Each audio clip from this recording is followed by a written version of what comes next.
Bien, buenas noches con todos. A nombre de ASI Perú les damos una cordial bienvenida y un gran agradecimiento a todos los participantes que se han inscrito y enlazado a través de la plataforma Zoom y a los que vienen siguiendo la transmisión vía Facebook Live a través de la página de ASI Perú. A quienes aún no están conectados vía Zoom a este seminario web, les recordamos que revisen sus correos, ya que a algunos de los inscritos les ha llegado el enlace en la plataforma Zoom a su bandeja spam. Les recordamos que estén atentos a nuestras redes sociales para los próximos eventos académicos que venimos preparando para ustedes. El día de hoy se impartirá la conferencia técnica denominada Control de Calidad de Marcas Permanentes en el Pavimento, la cual estará a cargo del ingeniero Sergio Quispe Espinosa. El ingeniero Sergio Quispe es un ingeniero civil por la Universidad Nacional de Ingeniería en Perú. Posee amplia experiencia en aseguramiento y control de calidad, suelos, pavimentos y concreto en proyectos de infraestructura vial, como el eje multimodal Amazonas Norte y IRSA Norte, en la red vial 5, en carretera Huacho-Pativilca. También posee experiencia en el rubro de edificaciones, en el proyecto de ampliación del Hotel Swissotel en Lima, y en proyectos de irrigación como el proyecto especial Chaymoche, tercera etapa.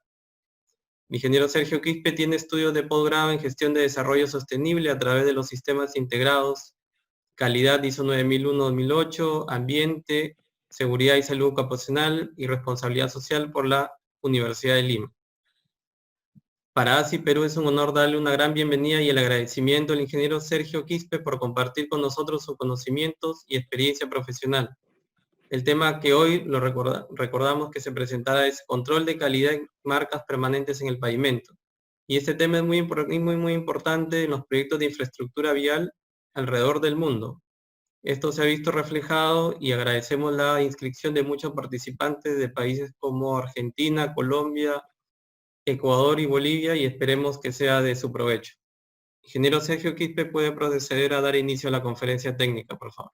Gracias. Gracias, Yomar. Gracias, Yomar. Buenas noches con todo. Agradecemos la participación de las personas que se han conectado por la plataforma Zoom y los que se están conectando a través de la transmisión en vivo del Facebook Live de la página de ASI Perú. El día de hoy vamos a compartir y quizás conversar un poco sobre el tema del control de calidad de las marcas permanentes en el pavimento, que es parte de la señalización horizontal. Voy a compartir mi presentación en estos momentos. ¿Me confirma, Yomar, si se ve la presentación? Sí se ve la presentación, solamente para comentar a todos los que nos escuchan, los que nos siguen, es que el ingeniero Sergio Quispe hará su presentación. Los que tengan sus consultas, preguntas, hay una herramienta específica en el seminario web para hacerlo. Si es que tienen algún inconveniente, sin problema lo pueden hacer a través del chat o también a través del chat del Facebook Live. Bueno, nada, inicio por favor, ingeniero Sergio Quispe, y al final iré recopilando las consultas y se las transmitiré. Gracias. Gracias, Yomar. Bien, el tema de hoy, como habíamos iniciado indicando, es una charla técnica, control de calidad en marcas permanentes en el pavimento, básicamente para tocar algunos aspectos que están indicados en las especificaciones, ¿no? Que son requisitos normativos y que también son cuestiones de procedimiento de ejecución y también algunas discusiones técnicas seguramente que se han planteado siempre durante esta actividad, ¿no? El índice de esta presentación está conformado de la siguiente manera. Vamos a hacer una breve introducción. Vamos a seguir viendo la normativa vigente en el Perú. Vamos a hablar sobre los materiales que se emplean, las opciones que hay actualmente. Bueno, algunas de las opciones que hay actualmente porque la tecnología avanza y la diversidad de aplicaciones se incrementan. Vamos a hablar de los requisitos de los materiales, de los requisitos generales para la construcción, los controles que se deben llevar en obra, los requisitos específicos, ¿no? En este caso va a ser centrado en las pinturas de demarcación como material de aplicación, y los requisitos básicos de la demarcación ya culminada. Y vamos a finalizar con unas conclusiones y recomendaciones esta exposición. Entonces, continuando con la introducción, vamos a hablar del concepto de seguridad vial, ¿no? En cuanto a la seguridad vial, hay tres actores fundamentales, ¿no? Entre otros más, que son los conductores, los vehículos y la infraestructura vial, ¿cierto? Entonces, las condiciones de serviciabilidad de la infraestructura vial influyen directamente en la seguridad vial, ¿no? Creo que esa es una premisa válida para todos nosotros, ¿no? Y la señalización horizontal es uno de los factores claves de la seguridad vial. La señalización horizontal es parte de la infraestructura vial, ¿cierto? Las marcas permanentes en el pavimento son una parte de la señalización horizontal y estas marcas, reflectivas o no, son aquellas líneas, símbolos, letras o leyendas aplicadas sobre el pavimento que tienen fines informativos, preventivos y reguladores del tránsito también, ¿no? Como se aprecia en las imágenes, en el ejemplo, se ve ahí la imagen de una carretera señalizada, de una zona urbana con un paso de ciclovía, y también de algunas marcas peatonales y de dirección del tránsito en otra zona urbana. Las aplicaciones de las marcas en el pavimento, ¿no? Básicamente delimitar carriles y calzadas, indicar zonas con y sin prohibición de adelantar o hacer maniobras de cambio de carril, indicar zonas con prohibición de estacionamiento, delimitar carriles de uso exclusivo para determinados tipos de vehículos, tales como carriles exclusivos para el tránsito de bicicletas, motocicletas, buses y otros tipos de vehículos. Son de vital importancia para un buen funcionamiento de la circulación vehicular y para la seguridad de los usuarios, ya sean conductores o peatones. Siempre en los proyectos de construcción, en los proyectos donde se está haciendo una construcción nueva de una vía, donde se ha terminado de colocar la superficie de rodadura, ya sea un pavimento flexible, sea un pavimento rígido de concreto o algún tipo de tratamiento, normalmente esta actividad es una de las últimas en ejecutarse, ¿verdad? Si no es la última, ¿cierto? Al final terminamos colocando las señales verticales, la pintura, las tachas, son las últimas actividades que se desarrollan como parte de un trabajo de ejecución de una construcción nueva, de una vía, ¿no? Entonces, normalmente, no siempre, no vamos a generalizar, normalmente, esta aplicación ya coge digamos, a la estructura del ejecutor, del contratista, ya con una disminución de personal, ¿no? Porque el cronograma, pues, de mano de obra, el cronograma de equipos, siempre tiende a caer al final de las actividades. Entonces, se cuentan con menos equipos, se cuentan con personal ya reducido, solamente para ejecutar esta tarea. Muchas veces estos servicios son subcontratados a empresas especializadas en estos trabajos, ¿no? De igual manera, las supervisiones también van disminuyendo la cantidad de personal que tienen. Entonces, a veces, no siempre, pero a veces, ese es un factor que juega en contra, ¿no? Porque no le prestamos la debida importancia a esta actividad, ¿no? Y inauguramos la obra, terminamos, nos vamos, y a los pocos meses la pintura está sufriendo deterioros prematuros que no debería ser, ¿no? Entonces, en base a esto, para hacer un poco más dinámica la exposición, vamos a presentarle unas encuestas. Me ayuda Yomar, vamos a presentar una encuesta sobre qué grado de importancia tenemos todos sobre estos trabajos de aplicación de marcas en el pavimento, ¿no? La encuesta es anónima, tratemos de responder lo más sincera y certeramente posible. Ahí figura la estadística. La pregunta es, ¿con qué valor calificas la importancia de las marcas en el pavimento en un proyecto de infraestructura vial? Siendo 1 el nivel más bajo y siendo 5 el nivel más alto, ¿no? Entonces, un poco para saber cuál es la percepción nuestra, ¿no? A manera global. Es una encuesta anónima y sí les rogaría que seamos lo más sinceros posibles para poder tener una buena recogida de información, ¿no?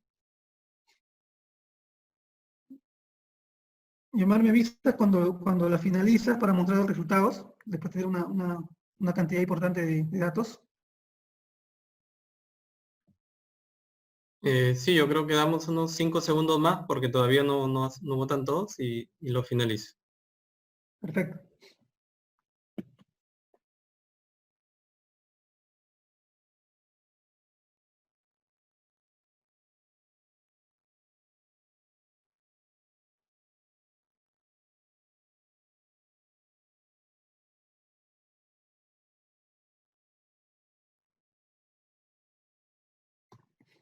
Bien, ahí están los resultados. ¿no? El 68% de los participantes considera que las marcas en el pavimento tienen un nivel alto de importancia, ¿no? El 25% que tiene un nivel no tan alto y el 7% que el nivel es intermedio, ¿no? Entonces, bueno, digamos que sí somos conscientes, ¿no? Que esta aplicación de marcas en el pavimento es importante, ¿no? Entonces ahora vamos a ver qué cosas son las cosas que aseguran en cuanto a control de calidad el éxito de esta aplicación, entre otras consideraciones adicionales. Vamos a continuar. Bien, ¿cómo controlamos las marcas permanentes en el pavimento, ¿no? O sea, ¿qué debemos controlar para esta actividad? ¿Qué cosas son en las que podemos poner atención? Debemos controlar los materiales, ¿cierto? Debemos controlar las condiciones también del pavimento. Yo tengo que evaluar previamente el pavimento, en qué condiciones está, para ver cómo voy a aplicar las marcas, para ver si la marca o el tipo de material que se ha previsto es adecuado, ¿no? Para poder definir también las tasas de aplicación, para ver las condiciones, los equipos que tengo que tener para esta aplicación, ¿cierto? Tengo que verificar las condiciones ambientales también, ¿no? Tenemos que estar controlando las condiciones ambientales, la geometría de la aplicación, la apertura al tráfico, ¿no? Cuándo es prudente abrir al tráfico en función del tipo de material que estamos empleando, y otros aspectos, ¿no? Y siempre enfocado en un control preventivo, ¿no? Muchas veces pensamos que quizás solamente es necesario, después de terminar la aplicación de la pintura, medir la retroreflectividad, ¿no? Y el contraste. Pero ¿qué pasa si estos parámetros no cumplen? ¿Qué hago? ¿No? Me quedo con un gran problema porque tengo que volver atrás a ver en qué he fallado. Y no solo eso, tengo que volver a hacer el trabajo nuevamente. Y eso definitivamente es un costo que impacta en cualquier proyecto, ¿no? Entonces todos los controles que se hagan tienen que ser de carácter preventivo, para que cuando yo ya haga las verificaciones finales de los requisitos básicos de la demarcación, simplemente yo espere confirmar el buen trabajo que he hecho. ¿Por qué son importantes estas marcas? Bueno, acá les voy a mostrar algunos cortes de publicaciones de noticias, donde se ve que la falta o el déficit de señalización, entre otras, la señalización de las marcas en el pavimento, influye bastante en la seguridad vial, ¿no? Se suceden varios accidentes por una mala demarcación, por un mal desempeño de estas aplicaciones, ¿cierto? Entonces contribuye bastante a la seguridad vial. En cuanto a la normativa vigente en el Perú, básicamente tenemos estos tres documentos. Del lado izquierdo hacia el lado derecho tenemos a las especificaciones técnicas de pinturas para obras viales del Ministerio de Transportes y Comunicaciones del Perú, que está vigente desde el año 2013. La versión anterior a esta especificación fue la versión del año 1998, ¿no? que contemplaba menos opciones de materiales y en realidad era un documento importante en su momento, pero ahora ya resulta limitado, ¿no? Incluso las especificaciones técnicas de pinturas para obras viales, pues ya tiene 7 años en vigencia, ¿no? Quizá valga la pena, como algunos otros documentos, también ya actualizarlo, porque hay consideraciones que quizás deban tomarse en cuenta, que más adelante las vamos a ver. También hay algunos criterios en las especificaciones técnicas generales para construcción, ¿no? Pero básicamente en esta especificación te indica que debes remitirte a las especificaciones técnicas de pinturas para obras viales. El manual de dispositivos también te da algunos requisitos para las demarcaciones, ¿no? En cuanto a geometría, en cuanto a tipos de marcas y todo lo demás, ¿no? Esos son los documentos en los que uno puede consultar. Básicamente, las especificaciones y los requisitos técnicos están planteados en el primer documento, que son las especificaciones técnicas de pinturas para obras viales, ¿no? Que entre otros también toca tópicos de pinturas para estructuras metálicas, ¿no? Estructuras galvanizadas, ¿no? Y otros materiales. Bueno, vamos a hablar de los materiales que se emplean en estos trabajos. En primer lugar, vamos a hablar de las pinturas de tráfico base agua y base solvente, que es digamos, el material mayormente empleado en nuestro medio, en el Perú, ¿no?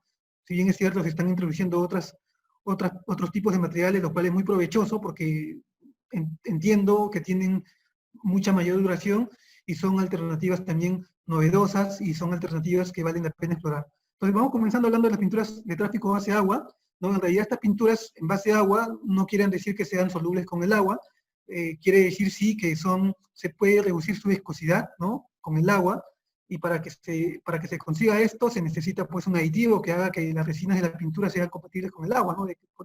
Porque de por sí no lo son.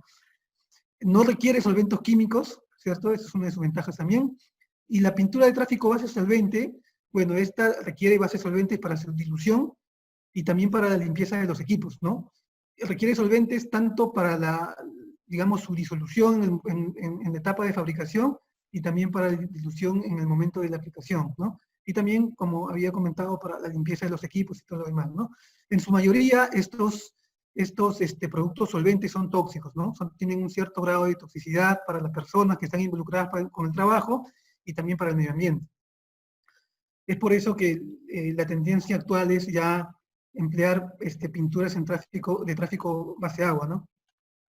Un pequeño cuadro comparativo de lo que yo he podido ver, quizás ustedes si tienen algún aporte que hacer en esta comparación en base a sus experiencias, porque las experiencias en aplicación de pintura son diversas, ¿no?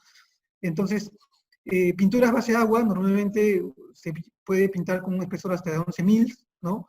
Un mils es una milésima de pulgada, más o menos para poder referenciar. La pintura base solvente tiene un poquito menos de espesor, ¿no? 9 mils quizás, ¿no? Porque las pinturas base agua poseen mayor porcentaje de sólidos, ¿no? Por eso se debe esta diferencia.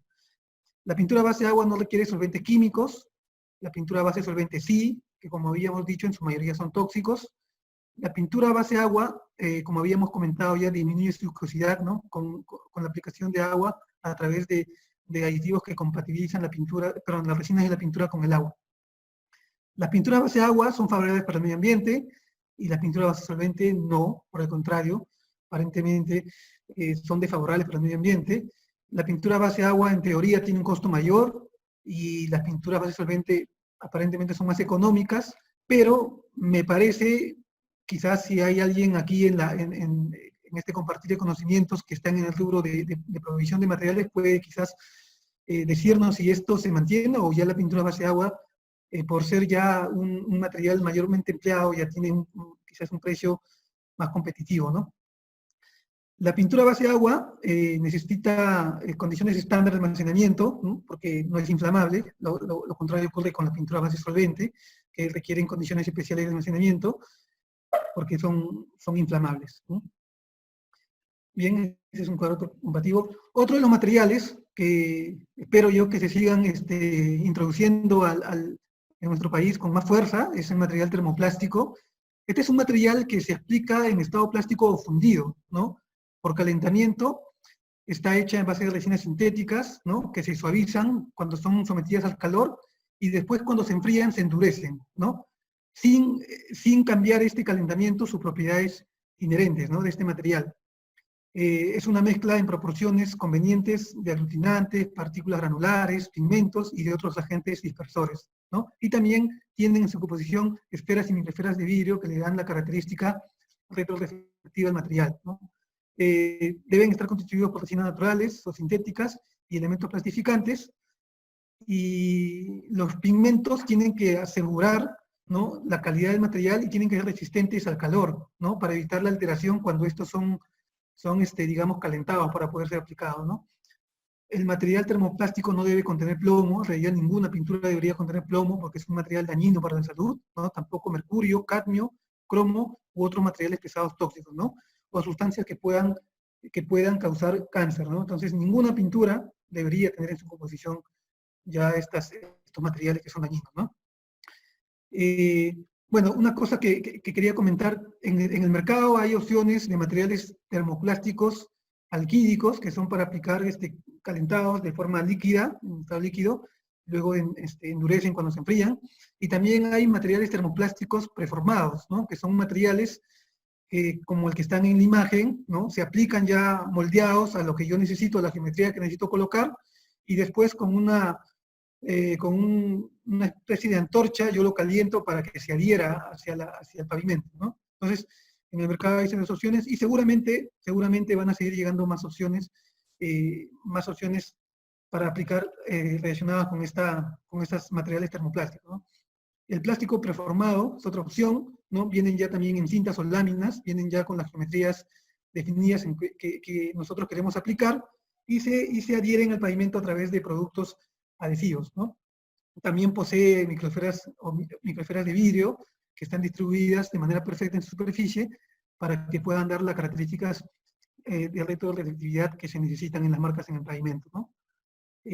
También tenemos plástico en frío en dos componentes que se mezclan inmediatamente y luego se homogenizan y se aplican, ¿no? Después de un endurecimiento en la superficie en las cuales se ha aplicado. Estos tipos están contemplados en las especificaciones técnicas de pinturas para obras viales, no son los mismos, seguramente alguno de los participantes que están en el rubro de pinturas quizás nos pueda nombrar algunos productos que están viendo, quizás que han logrado conocer o quizás están pensando traer al mercado para que sea una oferta más para estos trabajos. Bueno, esta foto la tomé de la página web de una empresa que comercializa estos servicios y estos productos, y se ven las diferencias de espesores aplicados, ¿no? Espesor en película seca. La pintura base solvente, como habíamos indicado, tiene un espesor promedio de 9 mils. La pintura acrílica en base de agua 11. También hay otras opciones de pintura acrílica base de agua para climas fríos, ¿no? O de alto espesor, que tienen el doble de espesor en película seca que las pinturas acrílica en base de agua convencionales, por llamarlo así. También hay recubrimientos epóxicos, termoplásticos alquídicos y termoplásticos preformados, entre otros, ¿no? No son las únicas opciones, hay más opciones. Y estos espesores tampoco son los espesores con los cuales necesariamente vamos a aplicar. Más adelante vamos a hablar un poquito ahí de los espesores y de los requerimientos de las especificaciones.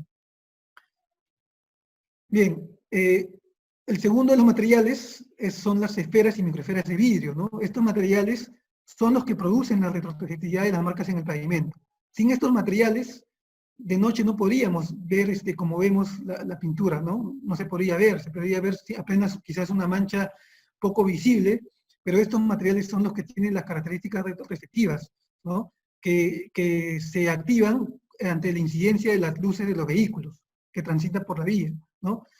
Pueden ser usadas para demarcar carreteras, pistas de aterrizaje en aeropuertos, aeródromos, calles, cualquier vía o cualquier pavimento que necesite características retrospectivas, ¿no? Se pueden aplicar con estas microesferas. La selección del tipo de microesfera está en función al tipo de material, ¿no? ¿Qué tipo de material voy a usar yo? Si voy a usar una pintura de alto espesor, si voy a usar una pintura convencional tipo 1, ¿no? Entonces, para yo poder saber qué microesfera voy a usar, necesito saber qué pintura o qué material de demarcación estoy empleando.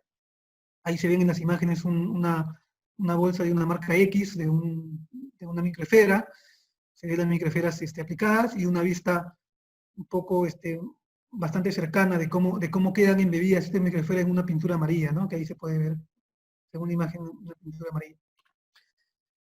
Bien, la retroreactividad se da en 3 pasos, ¿no? Primero la fuente de luz hace refracción en las microesferas, después llega hasta el fondo de esta microesfera, se refleja y nuevamente hace refracción y vuelve ese haz de luz hacia el conductor, ¿no? De la luz del vehículo, la fuente de luz, hacia la microesfera y luego hacia la vista del conductor. Voy a activar el puntero. Acá se aprecia, ¿sí? Acá se aprecia el ángulo con el que incide la luz del vehículo, ¿no? hacia la pintura, hacia la marca, el ángulo que hace esta línea de incidencia con la línea de observación, ¿no? Tiene un ángulo de 1.05 grados para una geometría de 30 metros, y el ángulo de entrada, que es el ángulo que es el complemento prácticamente de 90 grados respecto al ángulo que tiene el faro del vehículo o el haz de luz del vehículo respecto de la línea horizontal del pavimento, ¿no? Estos parámetros son normados y son con los que se consideran para hacer las pruebas también de retroreactividad que más adelante vamos a ver. Estas imágenes también corresponden a la página web de una empresa que se dedica a esos trabajos. Bien, ¿cómo medimos esta característica retroreflectiva, ¿no? Esta medición que se toma en la señalización, ¿no? Digamos, para ver cómo se va a comportar la marca en el pavimento o sus características retroreflectivas, cómo se van a comportar en la noche, ¿no? En una situación donde se necesita. Para esto se utiliza un equipo, ¿no? Ese equipo se llama retroreflectómetro y simula la visión nocturna de un automovilista, ¿no? Con las condiciones que habíamos dicho, con los ángulos de visibilidad y de entrada, y con la geometría también indicada anteriormente. Entonces, este es un ejemplo de un equipo, ¿sí? Este es un modelo que mide no solamente la retroreflectividad, ¿no? Sino también mide los parámetros los coeficientes para también obtener el contraste de un pavimento, que más adelante lo vamos a ver.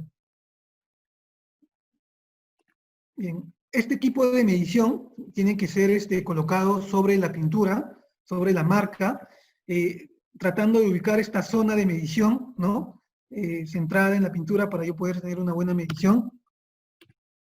Y se tiene que colocar en la dirección del tránsito, ¿no? Si esta es una vía de 2 carriles, y este es el carril, digamos, en este sentido, ¿no? Entonces tengo que colocar el equipo apuntando en esta marca. Y si yo voy a medir esta otra marca, entonces tengo que apuntar el equipo hacia el otro lado, en el sentido del tránsito, ¿no? Igual lo tengo que hacer para las marcas de borde blancas que se aprecian en esta imagen, ¿no? Acá se ve una vista del equipo, es muy portátil, muy portable, no pesa mucho. Una persona con la mano lo lleva y lo va colocando sobre la marca para hacer la medición, ¿no? Al respecto de este equipo, yo voy a mostrar un certificado de calibración de estos equipos, ¿cierto? Ahí se ve el modelo del equipo, ¿no? De esta marca en específica. Hay otras marcas también, ¿no? Definitivamente, depende de qué es lo que necesita uno, ¿sí? Como habíamos dicho, este equipo tiene ciertos parámetros de calibración, ¿no? Por ejemplo, ¿no? Este equipo está calibrado para mediciones de retroreflectividad, ¿no? Tiene un parámetro de entrada, y para medir el parámetro de QD del pavimento, también más adelante vamos a ver para medir el contraste, también tiene otro valor estándar, ¿no?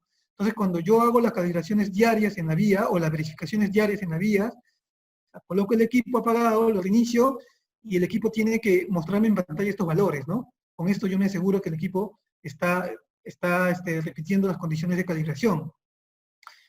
Acá también se aprecia, ¿no? Por ejemplo, este equipo ha sido calibrado en el año 2019, ¿no? El 12 de diciembre del año 2019, y el fabricante o el calibrador brinda un periodo de validez de 2 años, ¿no? Acá dice diciembre de 2021, ¿no? Entonces me da un periodo de validez de mi calibración de 2 años.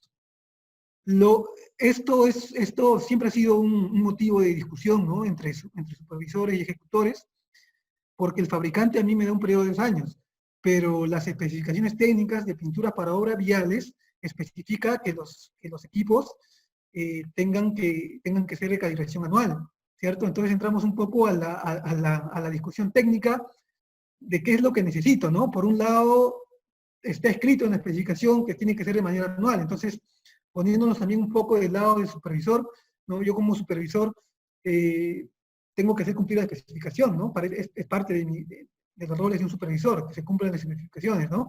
Entonces, es difícil para un supervisor, digamos, que él, por llamarlo así, que se compre el problema de decir, ok, entonces, como tu fabricante te dice 2 años, yo te voy a aceptar 2 años, ¿no?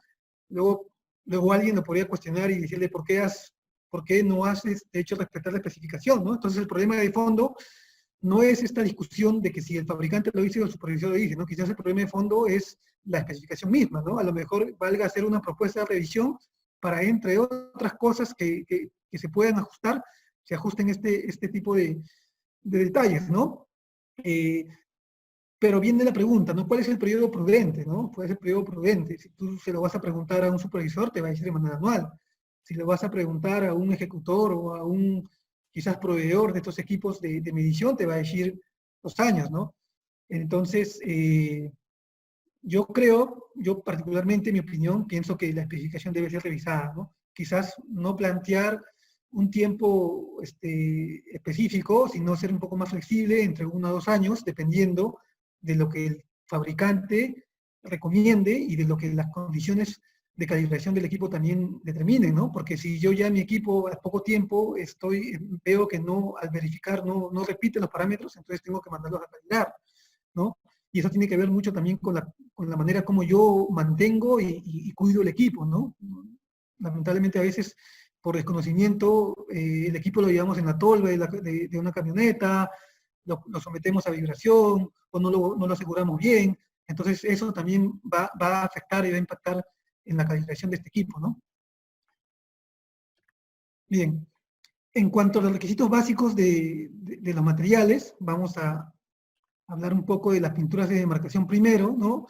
En realidad las especificaciones de manera, digamos, textual indica que tienen que tener resistencia a los cambios bruscos de temperatura, ¿no? A la humedad, a la grasa, a los aceites derivados del petróleo y a la abrasión severa y constante, ¿no? O sea, tienen que tener bastante, ¿no? O depende de cómo esté enmarcado, por ejemplo, la abrasión severa y constante, ¿no? No es lo mismo pintar un día en una zona recta, ¿no? En una vía normal, donde no llueve, no hay zonas de deslizamiento, no hay muchos centros poblados, ¿no? No es lo mismo que pintar pues en una zona de muchas curvas, o quizás en la zona de costa, donde por ejemplo, entramos del norte de Lima, donde hay bastante arenamiento, ¿no? Porque está cerca de la playa, ¿no? La arena es un material abrasivo, ¿no? No es lo mismo colocar, por ejemplo, en la zona urbana de Paita, donde salen los vehículos del puerto, cargados del puerto, y a veces van derramando, pues, aceites, ¿no? Aceites parece que son productos de la pesca. Tampoco es lo mismo colocar, pues, en centros poblados, donde hay diversos accesos, ¿no? Y los accesos son vías no pavimentadas, ¿no? Entonces los vehículos entran, arrastran el material, el suelo, y comienzan a abrasionar, ¿no? Entonces, esta abrasión severa y constante hay que marcarla bien, ¿no? Y eso lo tenemos que hacer planteando el mejor producto de acuerdo a las condiciones a las cuales yo voy a hacer trabajar mi demarcación, ¿no? O mi pintura de demarcación. También indica que debe conservar durante mucho tiempo sus propiedades de adherencia, resistencia al desgaste y visibilidad, ¿no? Tanto en el día como en la noche. Bueno, dice conservar durante mucho tiempo, ¿no? O sea, ¿qué tiempo es prudente para conservar una marca en el pavimento, ¿no? ¿Qué tiempo es prudente? 6 meses, 1 año, teoría, no sé si coinciden conmigo, pero la mayoría indica que por experiencia las pinturas deberían durar 1 año, por lo menos, aplicadas, ¿no? En buenas condiciones. Ahora, en condiciones severas, a lo mejor va a durar menos, ¿no? Quizás 6 meses, ¿no? Esto es hablando de las pinturas base agua, por ejemplo, ¿no? Porque los otros productos que no son pinturas, sino son materiales termoplásticos o plásticos en frío, esos obviamente tienen duraciones mucho más prolongadas, que más adelante vamos a ver, ¿no? También indica que la pintura no debe contener plomo, ¿no? Lo que habíamos conversado, cadmio, mercurio, otros materiales pesados tóxicos. Debe ser una mezcla homogénea, libre de contaminantes, ¿no? Con una consistencia adecuada para que su uso, para que pueda ser usado de acuerdo al uso que ha sido especificado. El producto final, ¿no? La pintura final debe estar bien pulverizada, los pigmentos deben estar adecuadamente dispersos en el vehículo, ¿no? Conforme sean los requerimientos del tipo de pintura que se esté empleando. La dispersión debe ser de naturaleza tal que el pigmento no produzca un asentamiento inadecuado, ¿no? O sea, no debe haber un asentamiento de la pintura para que no se formen costras o pieles en el envase en el cual está contenido, ¿no? Y no tome una consistencia granular o empiece a coagularse, ¿no? Por eso es importante hacer inspecciones periódicas al lugar de almacenamiento de la pintura, ¿no? O sea, no solamente hacer una inspección de entrada, sino para recepcionar la pintura, ¿no? Sino de manera periódica ir evaluando cómo está mi pintura, ¿no? Porque puede ser que ya se esté, digamos, formando este tipo de problemas, costras o pieles, ¿no? Porque probablemente el lote haya tenido algún defecto, ¿no? Lote de producción. Otra de las características, si sucede que el pigmento se ha asentado, debe ser fácilmente dispersado nuevamente, ¿no? Con un mínimo de agitación manual, ¿no? Con una espátula, y tiene que volver a ser un producto de consistencia uniforme y fluida, ¿no? El fabricante debe incluir en las pinturas los aditivos que sean necesarios para el control de la separación de las fases, ¿no? Eso ya es parte de la preparación de la pintura, ¿no? Bien, la pintura podrá ser almacenada hasta por un periodo de 6 meses. Esto es lo que indica la especificación, ¿no? Tiempo contabilizado a partir de la fecha de producción. Pero también es muy importante qué es lo que dice el fabricante de la pintura, ¿no? ¿Qué recomendaciones nos da? Puede ser que este tiempo él por seguridad lo acorte o también podría ser que lo prolongue. Entonces, el fabricante tiene que ver mucho que ver con esto, pero obviamente el fabricante tiene que darnos garantías sobre esto, ¿no? Bien, en cuanto a requisitos de la pintura de base de agua, esto es lo que pide la especificación, ¿no? Básicamente algunos parámetros de densidad, viscosidad, fineza, tiempo de secado, material no volátil, ¿no? Contenido de pigmentos, contenido de sólidos en volumen, ¿cierto? Resistencia a la abrasión, entre otras características, ¿no? Están listadas en las especificaciones y esto es lo que las pinturas deben cumplir, ¿no? Las pinturas que son clasificadas como base de agua. Entonces, cuando yo haga una evaluación de la pintura, tengo que someter a ensayos esta pintura y ir calificando cada uno de estos parámetros para yo poder decir si mi pintura está apta o no para ser empleada en una demarcación de un pavimento, ¿no? Aquí hay un requisito de color, ¿no? Los colores de la pintura se deben enmarcar dentro de unas coordenadas cromáticas, de un polígono de color, ¿no? Que está en esta tabla, ¿no? Con estas coordenadas, ¿sí? Se llega a hacer un polígono de color tanto para la pintura blanca como la amarilla, ¿no? Con estas cuatro coordenadas en X y Y, se forma un polígono de color, se mide el color de la pintura y se ve si está encajando dentro de este color, ¿no? Para evitar que las pinturas tengan tonalidades que no sean las adecuadas, ¿no? A veces, quizás ustedes han tenido esa experiencia, a veces uno comienza a pintar, se acaba la pintura, le envían más, y cuando comienza a continuar con el pintado, se nota una diferencia de tonalidades entre las dos pinturas, ¿no? Es porque probablemente una de ellas no esté cumpliendo con encajar en el polígono de color para el color repetido, ¿no? Las pinturas en base solvente también tienen ciertos requisitos similares a la pintura de base agua, ¿no? Con algunas variantes, pero sin embargo hay que tener en cuenta algo, ¿no? La especificación técnica de pinturas para obras viales del Ministerio de Transportes y Comunicaciones, ¿no? Vigente del año 2013, ¿qué indica? Indica que el uso de la pintura para demarcación base solvente estará supeditada únicamente en aquellos casos en los cuales el contratista o ejecutor demuestre que el uso de los demás materiales para demarcación no puedan ser empleados, ¿no?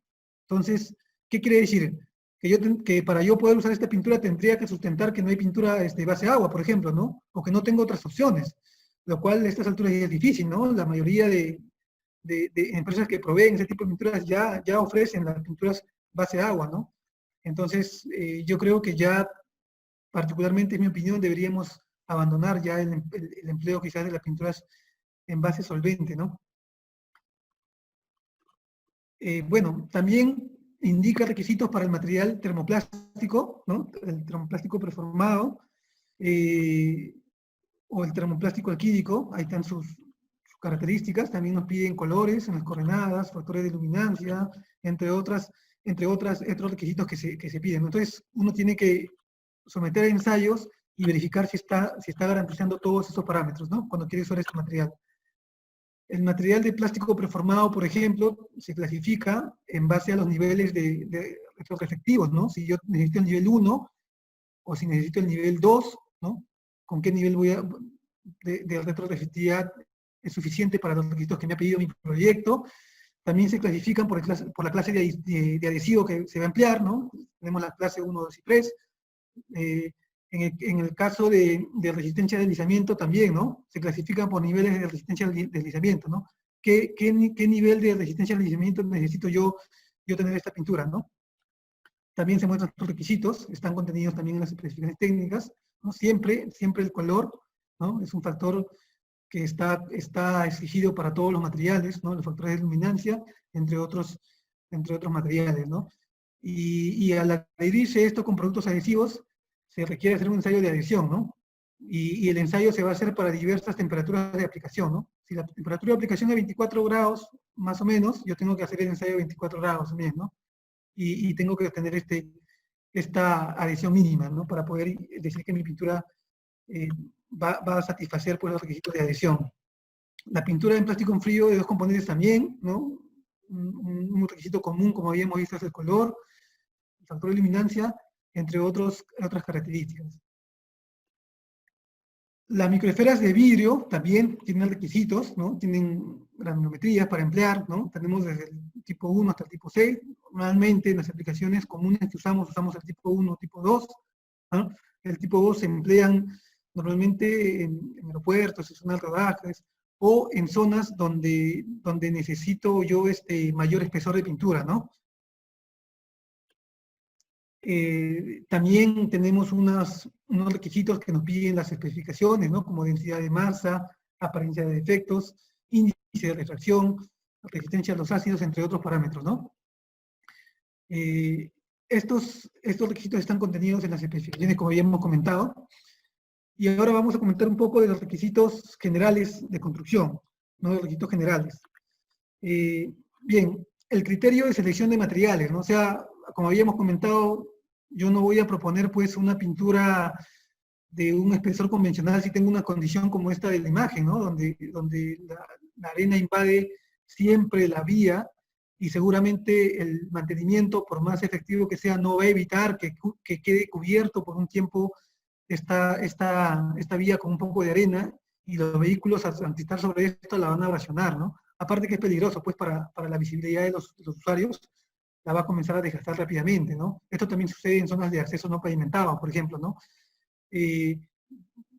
Yo tengo acá una zona urbana o una zona de alto tránsito, entonces, dependiendo de las características que tenga la vía donde yo voy a demarcar, es que yo tengo que seleccionar el tipo de material más adecuado, ¿no? Tengo que tener en cuenta la zona de trabajo, el tiempo de ejecución, la temperatura ambiente, la temperatura de rocío, la temperatura de pavimento, el tiempo de apertura que yo necesito para el tráfico, ¿no? Si necesito abrir rápidamente el tráfico, a lo mejor voy a usar una pintura que algunos le llaman fast dry, ¿no? De secado rápido, por ejemplo, previa comprobación si es que efectivamente tiene estas características, ¿no? También luminal relativa, la situación de la marca vial, en el caso que haya una marca existente, la textura también del pavimento, ¿no? No es lo mismo aplicar una pintura en un pavimento de mezcla asfáltica en caliente convencional que aplicar en un tratamiento superficial con una textura abierta, ¿no? Llámese un tratamiento superficial bicapa o quizás un mortero asfáltico o un micropavimento, ¿no? Tengo que también ver yo el tipo y el ancho de la calzada que voy a demarcar, el tránsito, ¿no? Que va a soportar esta vía. Todas estas características tengo que tenerlas en cuenta yo para ver qué material o qué materiales son los que yo voy a considerar para aplicar en mi pavimento, ¿no? Y bueno, los criterios de seguridad, ¿no? Tenemos que tener en cuenta las señalizaciones de zona de trabajo, porque se trabaja en la vía, ¿no? Probablemente cuando el tráfico es fluido, ¿no? Se tienen que dar las vías para trabajar. Y también la documentación de los materiales, ¿no? Para ver si un material requiere algún cuidado especial, si por ahí tiene un solvente que es peligroso, ¿no? Entonces se tiene que identificar esos tipos de materiales y lo más importante es que las personas que están involucradas con estas aplicaciones tienen que conocer esto, ¿no? Tienen que ser capacitadas en estos tipos de cuidados con estos materiales con el objetivo de cuidar pues la integridad de las personas y también del medio ambiente, ¿no? Se tiene que hacer un control previo de los materiales antes del inicio de las actividades, ¿no? Antes de iniciar las actividades se tiene que verificar la calidad de estas pinturas, ¿no? De los materiales. Y es antes, y se recomienda que sea antes, porque una vez con el material en obra, y yo cuando hago la verificación, y me dé cuenta de que no están bien, me meto en un problema, porque ¿qué hago? Ese lote lo tengo que devolver, ¿no? Entonces ahí surgen esos problemas. Entonces antes de yo siquiera mover un material a obra, tendría que verificar si efectivamente este material satisface los requisitos que han sido planteados según el tipo, ¿no? Se deben tomar muestras representativas de cada lote que ingrese a obra para verificar su cumplimiento con los requisitos. Se debe hacer un muestreo adecuado, ¿no? Para que los resultados sean confiables, ¿no? Para que los resultados que yo obtenga de esta evaluación sean confiables. Las muestras se tienen que embalar bien, se tienen que preservar bien hasta su destino de evaluación, ¿no? Se deben emitir resultados, ¿no?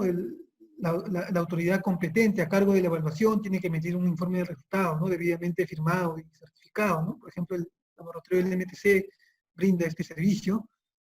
Y una vez aprobados estos materiales, ya pues se pueda movilizar, pues, ¿no? Ahora, si yo tengo mucha certeza que este material va a quedar bien porque mi proveedor es confiable, quizá yo pueda tomar el riesgo de movilizar los materiales a obra y en obra sacar una muestra para hacer la confirmación, ¿no?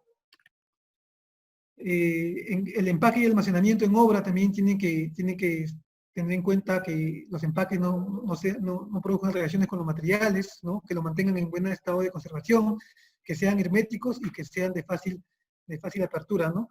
Se deben almacenar en espacios cerrados, ¿no? Con un rango de temperaturas que el fabricante de los materiales tiene que decirnos, ¿no? Tiene que recomendarnos. Bien, la preparación de las superficies, ¿no? A veces salimos a hacer la demarcación y hacemos la verificación de la superficie conforme estamos avanzando, ¿no? Y nos podemos encontrar con sorpresas, ¿no? Entonces, es importante hacer, antes del inicio diario de las actividades, hacer una inspección del tramo en el cual yo voy a colocar, ¿no? Por más que yo haya hecho la limpieza previa antes, quizás con un día de anticipación, tengo que hacer una visita, una inspección y ver si hay alguna condición o algún defecto en el pavimento que yo no he mapeado, que tenga que tratarlo antes de aplicar la pintura, ¿no? Tengo que hacer una limpieza adecuada, ¿cierto? Para eliminar polvo, grasa, aceite, elementos cementantes y otros materiales extraños que afecten la adherencia de la pintura, ¿no? O sea, no basta solamente hacer la inspección. En el caso que amerite, yo tendría que hacer una limpieza, ¿no? Seguramente, no sé si ustedes han visto, yo he visto aplicar pintura sin hacer las evaluaciones y sin tampoco hacer algunos tratamientos necesarios, ¿no? Entonces, a veces no tomar esta previsión es complicado, ¿no? Porque esa pintura luego se desprende en un corto tiempo de vida, ¿no? La superficie de aplicación tiene que estar completamente seca, ¿no? Tenemos que tratar alguna superficie, por ejemplo, algún bache, algún defecto en el pavimento, lo tengo que tratar antes de aplicar la pintura, ¿no? En caso que exista pintura aplicada, por ejemplo, una pintura existente, en el caso que yo estoy haciendo un repintado, ¿no? Tengo que evaluar, ¿no? La especificación dice que la tengo que borrar si es necesario, ¿no? Y está bien, pues, ¿no? Porque si yo tengo una pintura existente y la trato de sacar con agua a presión y ya no sale más, quiere decir que está bien adherida, ¿no? Entonces, yo trato de sacar toda la pintura que pueda salir y luego esa pintura que se mantiene tengo que evaluar si es compatible con el nuevo material que voy a colocar, ¿no? Porque si no es compatible, ahí sí yo me vería obligado a sacarlo por completo, en el caso que estemos demarcando con otro tipo de material, ¿no? Sobre un material existente, ¿no? Debemos evitar usar materiales decapantes, ¿no? O con procedimientos térmicos para borrar marcas en el pavimento, ¿no? Tampoco se permite para borrar marcas en el pavimento aplicación, por ejemplo, de emulsiones, ¿no? Que tienen un color como la del pavimento, ¿no? O pinturas negras, ¿no? Eso tampoco se permite, la especificación no lo permite. Porque en poco tiempo esto se va saliendo, ¿no? Y se va viendo la pintura antigua que había. Para el tema de borrado se tienen que emplear técnicas que no deterioren el pavimento, ¿no? La especificación habla de un chorro de agua a alta presión, ¿no? Y también habla la especificación que tiene que haber un tiempo cura mínimo de 30 días, ¿no? Para superficie de pavimentos nuevos. Si yo voy a demarcar un pavimento nuevo que recién acabo de terminar, asfaltar o colocar el concreto, la especificación dice que tiene que ser 30 días, que tienen que pasar de cura para yo poder colocar la señalización sobre el pavimento, ¿no? En el caso del pavimento de concreto o la superficie de concreto, habla que son 28 días, ¿no? Pero bueno, van por ahí, ¿no? Van por un mes en cuanto al tiempo de cura que tienen que tener para yo poder aplicar. Tengo que hacer un premarcado y tengo que hacerlo por medios topográficos, ¿no? Tengo que yo marcar ejes, marcar bordes, ¿no? No puedo dejarlo al pulso del operador porque se pueden cometer errores en esta actividad. En cuanto a las limitaciones climáticas, tienen que la temperatura del sustrato, llámese pavimento o demarcación antigua, tiene que superar por lo menos en 3 grados centígrados al punto de rocío, no tiene que estar por encima. No puede hacerse los trabajos si estoy en un rango de temperaturas menor a 5 grados o mayor a 40 grados centígrados en temperatura ambiente, o la viscosidad, la velocidad del viento sea superior a 25 kilómetros por hora, ¿no? Se debe contar también con información del fabricante sobre las condiciones climáticas necesarias para la aplicación, ¿no? Para que complementen estas recomendaciones de las especificaciones, ¿no? Si yo estoy en una zona con que me indica que hay alta probabilidad de lluvia, tengo que parar, ¿no? Para que no pase lo que pasa en esta imagen, ¿no? En esta imagen se ve un tramo ejecutado donde la pintura no había terminado de secar y la lluvia lo afectó un poco, luego vinieron los vehículos y hicieron todo todo el problema ahí, ¿no? Bien, los controles en obra. Los controles en obra vamos a dividirlo en tres partes: antes, durante y después de la aplicación. Antes de la aplicación, ¿qué debo controlar? Ya habíamos dicho los materiales, las fichas técnicas, los certificados de calidad, la toma de muestras y la verificación de que si se cumplen los requisitos que está exigiendo la especificación técnica.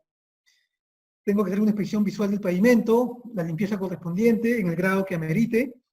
Tengo que controlar pues la localización de la marca, ¿no? En cuanto a dónde van las pinturas del eje, tengo que hacer el premarcado, ¿no?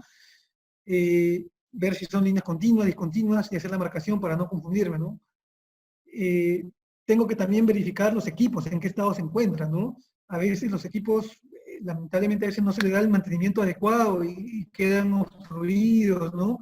A veces se finaliza un turno de aplicación y no se hace la limpieza en el momento, la pintura se seca y se obstruyen, al día siguiente vuelvo y comienzo con los problemas de obstrucción en la maquinaria, ¿no? En los equipos, por eso tienen que hacer la verificación. Se tienen que verificar si las condiciones climáticas son favorables para ver si yo puedo salir a hacer el trabajo, o espero que las condiciones mejoren, ¿no? Sobre todo en zonas lluviosas. Y esto no está indicado en las especificaciones, pero considero yo importante que al inicio de todas las actividades, no al inicio diario, sino al inicio de todas las actividades de manera general, se tendría que hacer un tramo de prueba, ¿no? Donde yo determine tasas de consumo, ¿no? Determine velocidad de operación de la máquina y entre otros factores, ¿no? Es importante hacer esto para poder garantizar, digamos, un trabajo constante después, ¿no? Para no encontrarme con que no había grabado bien la velocidad del operador o la abertura del equipo, ¿no? Entonces puedo encontrarme con inconvenientes que me hagan parar la marcha ya cuando esté en ejecución. Durante la aplicación, ¿no? Tengo que controlar que la velocidad de aplicación definida se respete, ¿no? Se lleve de esa manera. Tengo que registrar en qué momento, en qué hora y en qué fecha apliqué la pintura. Tengo que verificar la geometría, ¿no? De la demarcación, ¿no? Normalmente, típicamente las pinturas son de 10, a veces 15 centímetros, o a veces un ancho mayor, dependiendo de cómo se haya definido, ¿no? A veces las líneas discontinuas son de 4,50 metros de longitud, con un espaciamiento de 7,50 metros, ¿no? Entonces tengo que verificar si yo estoy cumpliendo con esta geometría, ¿no? Porque tienen tolerancias también, pero tengo que verificar. Y eso lo tengo que hacer durante la aplicación, ¿no? Para poder corregir o lanzarle la voz de alerta al operador de la máquina, decirle, oye, ¿sabes qué? Ya estamos llegando, por ejemplo, de 10 a 11 centímetros, ¿no? Entonces él tiene que graduar nuevamente y no esperar a que esté todo pintado y luego recién darme con la sorpresa de que no estoy cumpliendo los anchos de la demarcación o la geometría de la demarcación, ¿no? Tengo que verificar el consumo de los materiales, ¿cierto? En este tramo de prueba se puede, pues, decir, para yo garantizar los valores de retroreflectividad o contraste, tengo que garantizar que el consumo que he visto en el tramo de prueba se repita durante la aplicación, para que la marcación sea uniforme, ¿no? Y refleje lo que he hecho yo en ese momento. Tengo que también verificar las condiciones ambientales, ¿no? Tengo que ver si las temperaturas van bajando, si hay presunción de lluvias, ¿no? Si la humedad relativa está aumentando, ¿no? O si la velocidad del viento está disminuyendo, para que no me juegue en contra. Y después de la aplicación, bueno, tengo que verificar también la geometría, como ya habíamos dicho, solamente para verificar que el control que hemos hecho durante la aplicación haya sido efectivo. Y tengo que verificar los requisitos básicos, que más adelante los vamos a ver, ¿no? La especificación indica que los ensayos deben realizarse dentro de las 120 horas siguientes a la aplicación, ¿no? Entonces estamos hablando de 5 días, ¿no? O sea, la verificación de los requisitos básicos tienen que ser hechos después de los 5 días de aplicación, ¿no?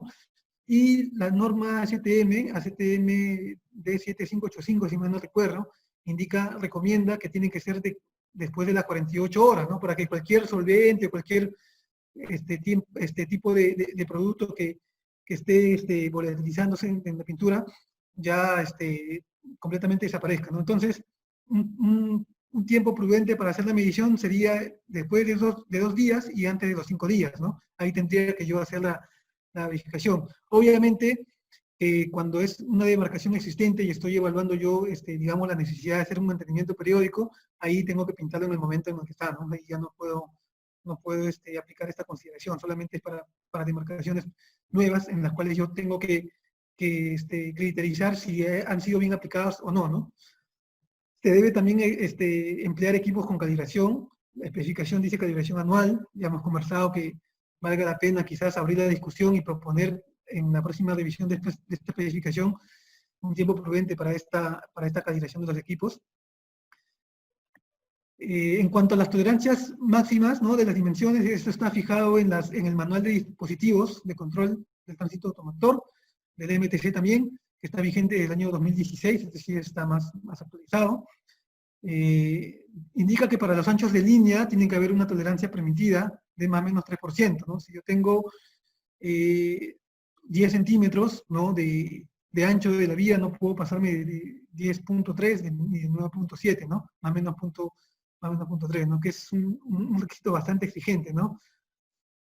También el largo de las líneas segmentadas, ¿no?, una tolerancia de más o menos 5%, las dimensiones en símbolos y letras 5%, y la separación entre líneas adyacentes también tienen que ser más o menos 5%, ¿no? En cuanto a los requisitos específicos, vamos a centrarnos básicamente en los dos productos más empleados en medio hasta ahora, que son las pinturas de tráfico, ¿no?, las pinturas para demarcación. En cuanto a las pinturas para demarcación, en cuanto a preparación de la superficie, la especificación indica que la superficie tiene que tener carácter rugoso, ¿no?, que facilite la adherencia con el material de demarcación, ¿no? Aquellas superficies excesivamente lisas tienen que tratarse, ¿no? Por ejemplo, a veces estamos trabajando un badén o un reductor de velocidad tipo ojiva, ¿no?, de concreto, y a veces por desconocimiento le hacemos, o los encargados del trabajo le hacen el acabado y lo dejan bien liso, ¿no? Y dicen, me ha quedado bueno porque está liso.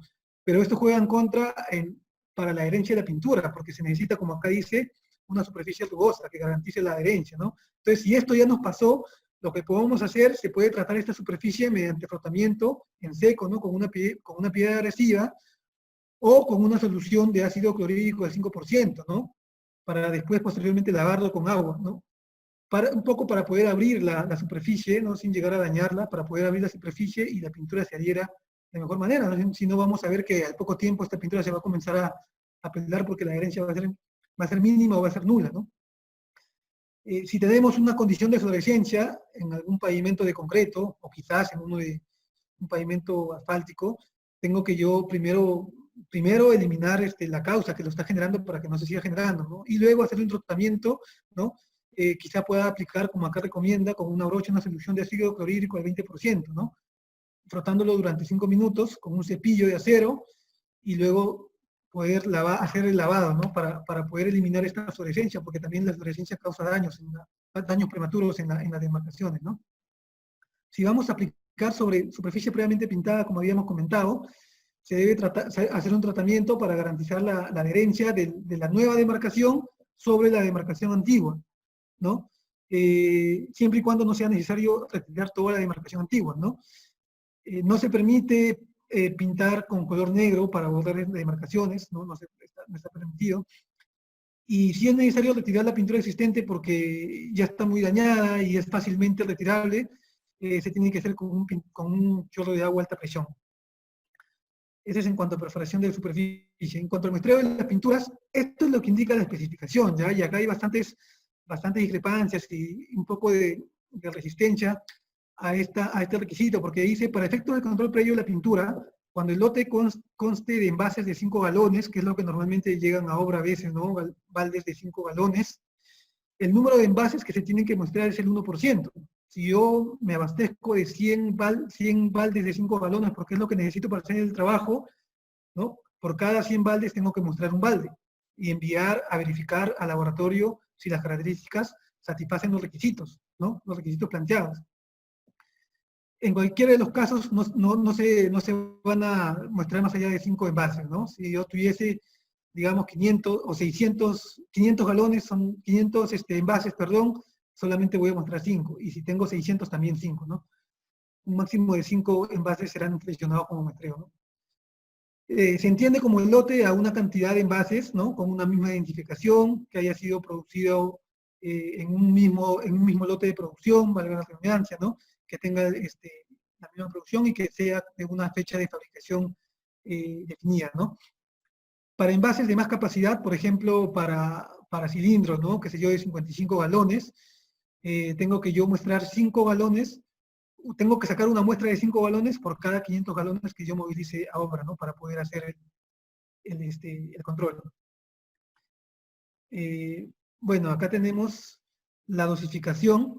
Bueno, perdón, habíamos comentado acá que este punto es un poco, digamos, a veces genera un poco de conflicto técnico, en el buen sentido de la palabra, porque a veces el ejecutor dice, pero si yo tengo el certificado del fabricante, donde me dice que todo cumple, ¿no? Incluso dice, pero ¿y si yo tengo un certificado del Ministerio de Transporte que hizo el año pasado, donde ven que la pintura de marca X cumple? Entonces, ¿yo por qué tengo que seguir ensayando si ya me han dicho que cumple? Es porque yo pienso, particularmente en mi opinión, es porque los lotes de pintura están sujetos a los lotes de producción de cualquier material, y en este caso de materiales de demarcación, están sujetos a variabilidades, ¿no? ¿Cierto? A variabilidades, por más mínimas que sean, hacen necesario que el material que yo mueva en un lote específico tenga que certificarlo, tenga que evaluarlo, ¿no? Obviamente, una empresa productora de materiales puede tener una trayectoria muy, muy buena, puede tener cierto grado de confiabilidad, que es lo más recomendable y es perfecto, pero es bueno también evaluar los lotes que llegan a obra con ensayos, ¿no? No puedo dejar así a ciegas totalmente, decir que porque esta pintura funcionó en otro proyecto, esa marca X, en este proyecto va a funcionar, ¿no? O porque el fabricante me muestra un certificado donde diga que está bien todo, no necesariamente va a ser así, ¿no? Entonces, ahí sí hay que tomar este asunto con pinzas y evaluar todas las pinturas desde mi punto de vista, nuevamente reitero, evaluar todos los puntos de acuerdo a estos criterios de muestreo. En cuanto a la pintura de demarcación, la dosificación, ¿no? Es un aspecto también importante, y la especificación indica esto, ¿no? Indica que la dosis mínima tiene que ser 720 gramos por metro cuadrado de pintura, o 480 gramos por metro cuadrado de esferas o microesferas, ¿no? Este punto es discutible. Yo opino que no necesariamente vamos a terminar cayendo con estos valores recomendados, porque va a depender bastante de la densidad de la pintura, ¿no? Esto me ha pasado bastantes veces cuando íbamos a aplicar y hacíamos la calibración de los equipos, y tratábamos de respetar estas tasas, y cuando aplicábamos la pintura, nos quedaba una pintura que no cumplía con la retrospectividad, ¿no? En la cual uno no podía ver las microesferas. O también pasaba lo contrario, ¿no? Donde se veía una película muy delgada. Entonces, hay que evaluar bien esto, porque hay que ver cuál es el rendimiento de la pintura de acuerdo también a su densidad, ¿no? ¿Cierto? Para poder verificar, pues, si es que yo tengo un conjunto de demarcación adecuado, ¿no? Llámese conjunto a la pintura y a la microesfera, ¿no? La microesfera tiene que estar embebida convenientemente.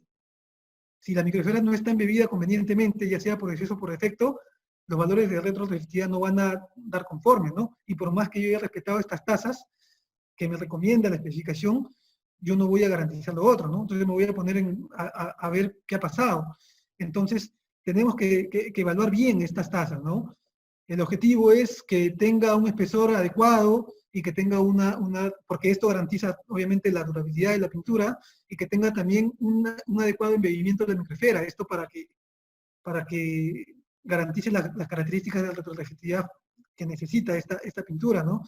Esto también había sido comentado en las redes por una persona también con bastante conocimiento en el asunto, un especialista había comentado también este asunto, y obviamente yo obviamente coincido en este aspecto, ¿no? Para situaciones en las cuales se requiera un mayor espesor de demarcación, ¿no? En áreas de alto desgaste se puede aplicar películas de mayor, digamos, de mayor espesor, ¿no? Y obviamente se tiene que cambiar quizás a microesfera tipo 2 o otro tipo de microesfera que acompañe a este alto espesor, ¿no? Los requerimientos mínimos del equipo que indica la especificación, ¿no? Son del tipo rociador, que aplique la pintura bajo presión, con alimentación uniforme, ¿no? Eso es lo que pide la especificación. Cada depósito de pintura tiene que estar equipado con un agitador para poder evitar que la pintura forme costras o que se sedimente, ¿no? Y cada boquilla debe estar equipada con válvulas, ¿no? De cierre adecuadas, ¿no? Para yo ir manipulando la aplicación, ¿no? en el caso de que tenga pinturas de carácter discontinuo, ¿no? O de características discontinuas. Cada boquilla tiene que tener un dispensador automático de microesferas también, ¿no? Para poder yo hacer la aplicación uniforme. Y cada boquilla debe estar equipada con cubiertas metálicas para protegerlas del viento, ¿no? Porque a veces estamos aplicando y la pintura va por presión, viene el viento y quizás no le afecta en gran magnitud, pero a la microesfera se la va a llevar. Entonces yo termino de pintar y veo que una parte de la pintura está en un lado, perdón, una parte de la microesfera está en un lado de la pintura y otra parte de la microesfera está afuera, está en el pavimento, ¿no? Entonces, eso pasa cuando el viento se lleva la microesfera, por eso tienen que estar cubiertas con estas cubiertas metálicas de Hebe, ¿no? Para que no puedan ser afectadas por el viento. En la aplicación yo debo garantizar el correcto mezclado de la pintura, tiene que ser homogéneo, ¿no? La pintura no tiene que tener ni exceso ni deficiencia en ningún punto, no tiene que ser uniforme, ¿no? No se puede formar películas con arrugas, no pueden haber ampollas, no pueden generarse bolsas de aire, ¿no? Porque algún problema, si esto sucede, es que algún problema puede haberse suscitado con la pintura o el procedimiento de aplicación, ¿no? En el caso de señalizar un pavimento nuevo, antes del periodo de 30 días que se recomienda, en el caso del pavimento flexible o asfáltico, o 28 días para el pavimento de concreto, yo puedo aplicar una aplicación previa, ¿no? Puedo aplicar una aplicación previa de 4.000, un poco más menor espesor, quizá la tercera parte del espesor que se requiere, sin microesferas, ¿no? Solamente para hacer una aplicación previa, ¿no? Que algunos le llaman como que una pintura de sacrificio, ¿no? Y luego del tiempo ya prudente puedo yo aplicar la aplicación definitiva, ¿no? Ya con las microesferas y en las tasas y dosis que yo he definido en mi tramo de prueba, ¿no? Para pavimentos con tratamiento superficial, ¿no? Por ejemplo, un tratamiento superficial capa o un mortero asfáltico, un micropavimento, se recomienda hacer 2 aplicaciones, ¿no? La primera aplicación sin microesferas y en una dosis necesaria para que esta pintura quede, digamos, plana, ¿no? Cuando seque. O sea, ya no se vean no se vea la textura abierta que tiene el pavimento, ¿no? Y sobre esta ya es la aplicación final. Esto es importante, ¿no? Porque a veces cuando yo, digamos, si soy si me voy a dedicar a aplicar pintura y voy a ofrecer mis servicios y alguien me va a contratar, tengo que preguntarle qué tipo de superficie voy a aplicar, ¿no? Porque si voy a aplicar en una superficie abierta, tengo que decirle, mira, por si acaso, aquí yo tengo que hacer una aplicación previa, ¿no? Y eso tengo que considerarlo en los costos, porque si no lo considero y luego me doy con esta sorpresa porque la especificación me lo pide, entonces obviamente ahí ya entramos en un problema, ¿no? En cuanto a las esferas y microesferas de vidrio, tengo que hacer un control previo, ¿no? Igual que las pinturas, tengo que hacer un control previo, ¿no? Si el lote, la especificación dice esto, ¿no? Si el lote consta de sacos de 25 kilos, ¿no? Que es lo usual, a veces vienen en 22 kilos y medio, 25 kilos más o menos, el número de sacos también es el 1%. Si yo tengo 100 sacos, cojo un saco para evaluarlos, ¿no? En ningún caso voy a sacar más de 5 sacos, ¿no? Igual, ¿no? El lote se entiende como un lote que ha sido producido bajo en un mismo día, ¿no? Con un mismo código y en una fecha de fabricación definida. Para envases con capacidad mayores, a veces si yo movilizo las microesferas digamos, en empaques con mayores pesos o mayores volúmenes de microesfera, yo tendría que sacar una muestra representativa de 25 kilos de microesfera por cada 2.500 kilogramos o menos de microesfera que tenga en obra, ¿no? Eso para poder hacer el control previo. Las muestras también deben ser trasladadas en envase limpio, herméticos, resistentes y que no se afecten, ¿no? En cuanto a la aplicación de microesferas, ¿no? Indica la especificación y también algunas publicaciones de que la máxima retroreflectividad se obtiene cuando la microesfera está embebida en su 60%, ¿no? Aquí se aprecia una imagen donde se ve el grado de anclaje, ¿no?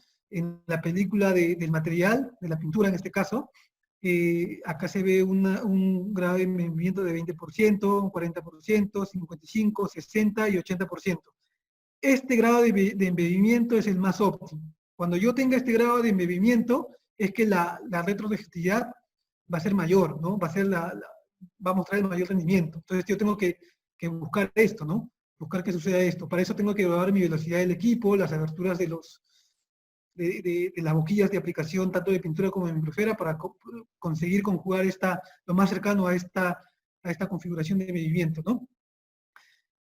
A veces, no sé si alguien ha tenido también esta experiencia, particularmente yo la he tenido, he medido una característica retroreflectiva de una pintura recién aplicada, y después de un tiempo X, digamos 3 meses, 4 meses, estos parámetros han subido, ¿no? Entonces uno dice, pero ¿por qué va a subir si es que la pintura se va desgastando con el tiempo, por el mismo uso, ¿no? La puesta en uso, las microesferas se van desprendiendo a veces y a pocos, entonces las características retroreflectivas deben disminuir. Pero a veces pasa que la pintura no ha sido embebida al 60%, sino al 80%.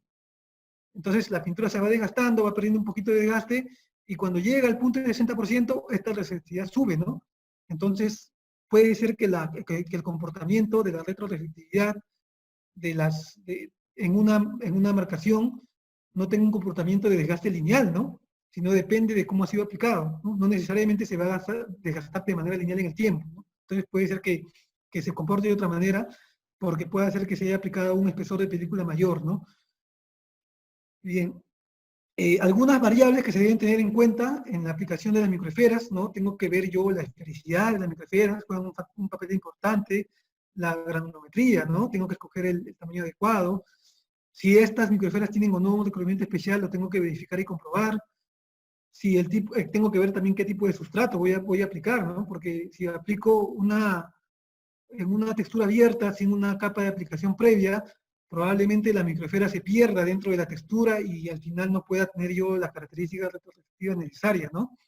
Tengo que también ver en el tipo de material en el cual se va a embeber esta microesfera, ¿no? ¿Qué tipo de pintura es? Si es una pintura de espesor convencional o de alto espesor. Tengo que ver yo qué tasas de aplicación voy a manejar, ¿no? Usualmente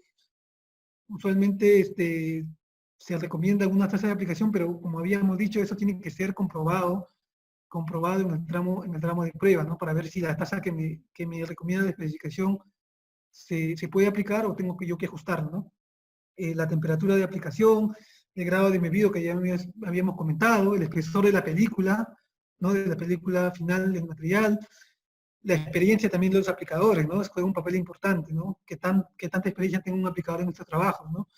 Y el tránsito de los vehículos, ¿no? ¿Cómo es que los vehículos van a transitar sobre esta vía? Cuando yo tengo una vía con curvas, el que ha manejado o conducido un vehículo en una vía con curvas, sabe, ¿no? Que los vehículos tienden a tirarse hacia el eje, ¿no? De la vía, un poco para evitar el efecto de las curvas, ¿no? A veces, lo cual es una maniobra inadecuada, pero a veces inevitable, porque hay vías que han sido diseñadas, vías antiguas que han sido diseñadas sin los criterios geométricos actuales. Entonces un vehículo largo, un tráiler, es inevitable que pase sobre la pintura del eje, ¿no? Es inevitable por las dimensiones que tiene y por los radios de curvatura muy, muy pequeños que han tenido estas vías antiguas, ¿no?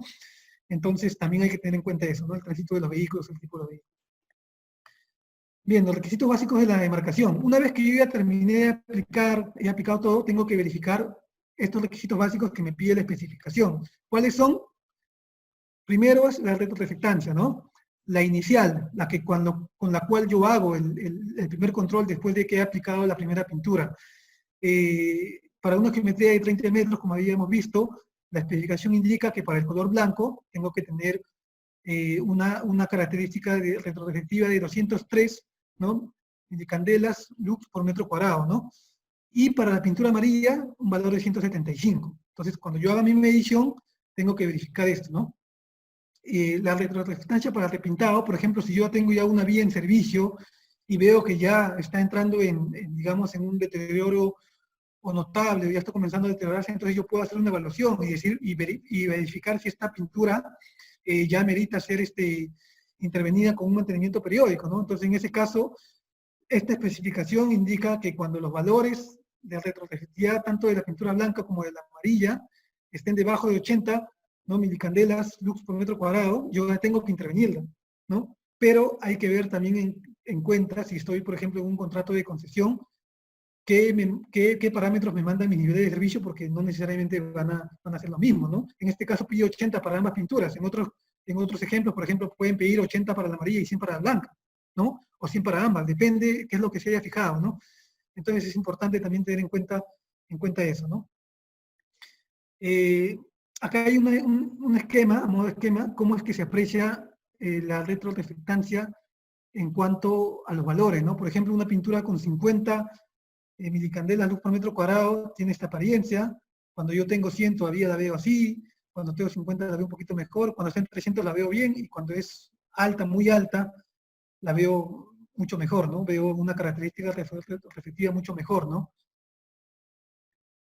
Así se aprecia una vía, ¿no? Con una buena característica reflectiva. Es un ejemplo bastante vistoso, ¿no? Y acá se ve una vista de noche, ¿no? Como ve un conductor con su vehículo que incide las luces a través de los faros del vehículo y cómo se refleja el conductor, se aprecia las características retroreflectivas, ¿no? Lo cual no sucede ni se necesita tampoco de día, ¿no? Es de noche que se necesitan estas características retroreflectivas. Bien, el color, también hay que verificar el color, ¿no? O sea, como habíamos comentado, tengo que tratar de evitar de que yo emplee una tonalidad y luego en el curso de la aplicación la pintura cambie de tonalidad. Entonces tengo que estar haciendo las verificaciones de que si las coordenadas cromáticas de esta pintura calzan en los polígonos de color para pintura blanca y amarilla, ¿no? Para poder yo estar seguro que los colores son los ideales, ¿no? Son los especificados, ¿no? Existe otro parámetro que se llama factor de luminancia, ¿no? Y también tenemos el factor de la opacidad o la relación de contraste, que debe ser mayor o igual a 1.7 en la etapa de ejecución, ¿no? O sea, yo tengo que garantizar este parámetro, ¿no? Y para medir este parámetro de relación de contraste, yo también empleo los valores, los coeficientes del pavimento y de la marca, ¿no? O sea, yo mido en el pavimento y mido en la marca, porque el contraste no solamente depende de la marca, también depende de la condición del pavimento. Si yo tengo un pavimento desgastado, con el asfalto oxidado, ¿no? Que ya no tiene un color quizás que tiende al negro, sino al plomo, probablemente tenga problemas de contraste, porque la pintura blanca, el pavimento ya tirando para plomo, entonces como que ahí no se va a contrastar bien la pintura y no se va a resaltar bien, ¿no? Entonces, ahí inciden los dos. Por eso que cuando se hace la evaluación de contraste con este mismo equipo de retroreflectividad, se miden los coeficientes de QD del pavimento con los coeficientes de QD de las marcas, ¿no? Se hace la diferencia, se divide entre QD del pavimento y se obtiene la relación de contraste para verificar si estamos cumpliendo o no. Acá yo tengo un ejemplo de contraste, ¿cierto? Acá, para ver cómo es que se contrastan los colores, ¿no? Cuando yo veo la imagen ploma del lado izquierdo, yo particularmente, me imagino que ustedes también la van a ver de la misma manera, lo veo como un plomo claro, ¿no? Algo claro. Pero cuando veo el plomo del lado derecho, ¿cierto? Lo veo un plomo de color un poco más oscuro, ¿no? Un poco más oscuro. Entonces, esto es el efecto del contraste que hay en los colores, ¿no? Si yo le quito las líneas, voy a ver que las pinturas son del mismo color, o que las imágenes son del mismo color. No hay un color distinto. Es el efecto del contraste es que me hace ver estas pinturas de distinta tonalidad. Entonces, esto es importante porque los conductores tienen que poder ver bien las marcas. Si el contraste no está adecuado, si no he hecho una buena evaluación del contraste, entonces podría estar dejando una vía que no sea muy segura para los conductores, ¿no? Entonces, hay que tomar en cuenta que esta evaluación también es muy importante hacerla. Bien, acá vamos a plantear una segunda encuesta para hacer una consulta ahí a todos los participantes. Yomar, ¿me puedes ayudar con la consulta, por favor? Sí, claro, ahora lo inserto. A ver, por favor, si nos ayudan con el llenado de encuesta a todos los participantes para hacer también una pequeña discusión. Bien, la encuesta dice, ¿cuál es el parámetro de las marcas en el pavimento que consideras más importante? El contraste, ¿no? La decoloración, o sea que la pintura ya no esté dentro de las coordenadas cromáticas, el ancho o el largo, estamos hablando de características geométricas de la vía, la visibilidad nocturna o retroreflectividad, la visibilidad diurna o la suciedad, ¿no? ¿Qué parámetro piensan ustedes que son los más importantes a considerar en las marcas en el pavimento, ¿no? Ahí por favor nos ayudan marcando y dar su opinión. Tú me avisas, Yomar, cuando tengas ya una cantidad considerable de respuestas. Sí, alrededor del 50% ha votado hasta el momento. Vamos a hacer unos cuantos segundos más para poder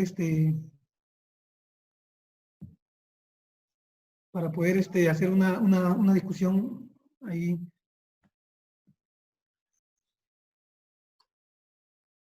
Bien, cierro la votación. Gracias, Yomar.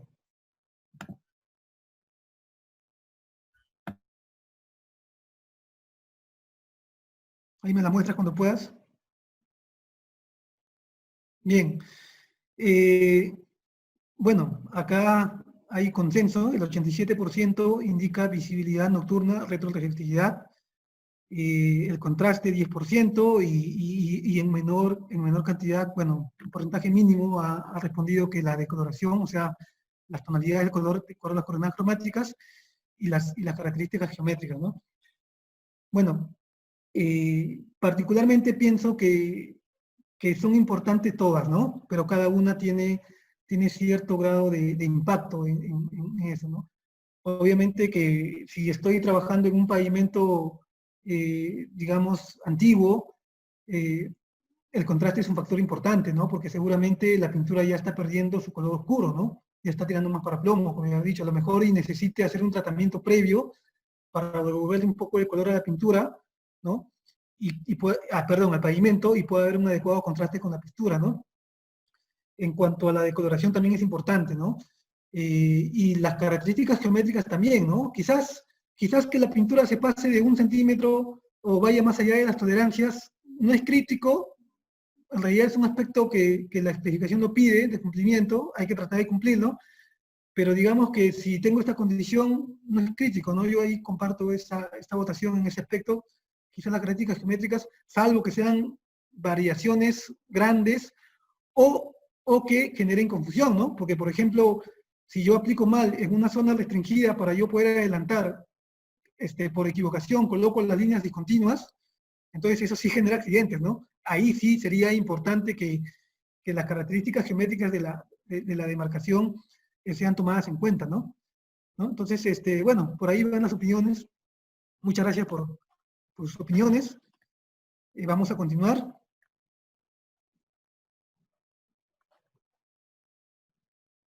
Bien. Las especificaciones indican que para la aceptación de final de los trabajos, ¿no? Esto solo se aceptará si la aplicación ha estado de acuerdo con las indicaciones de planos, documento del proyecto y lo contenido en la especificación técnica de pinturas por obras viales, ¿no? Solamente de esa manera se podrían aceptar. Luego habla que las dimensiones de la línea, ¿no? Las características geométricas sean cumplidas de acuerdo a los planos también, ¿no? Esto para comentar lo que habíamos dicho de que no sería muy, o no resultaría muy seguro que una marca sea discontinua, sea colocada cuando debería haber una marca continua, por ejemplo, ¿no? Podría generar accidentes. Todas las deficiencias que se den las tolerancias mencionadas deben ser subsanadas para poder ser recibido el trabajo, y previo a la recepción se debe hacer un recorrido durante el día, y también un recorrido en la noche, ¿no? Con las luces de los vehículos, para ver cómo se comporta, para ver si las características retroreflectivas de la pintura son uniformes a través de todo el trayecto, ¿no?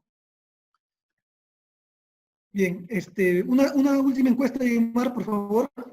Mi última encuesta ya para pasar a las conclusiones y recomendaciones.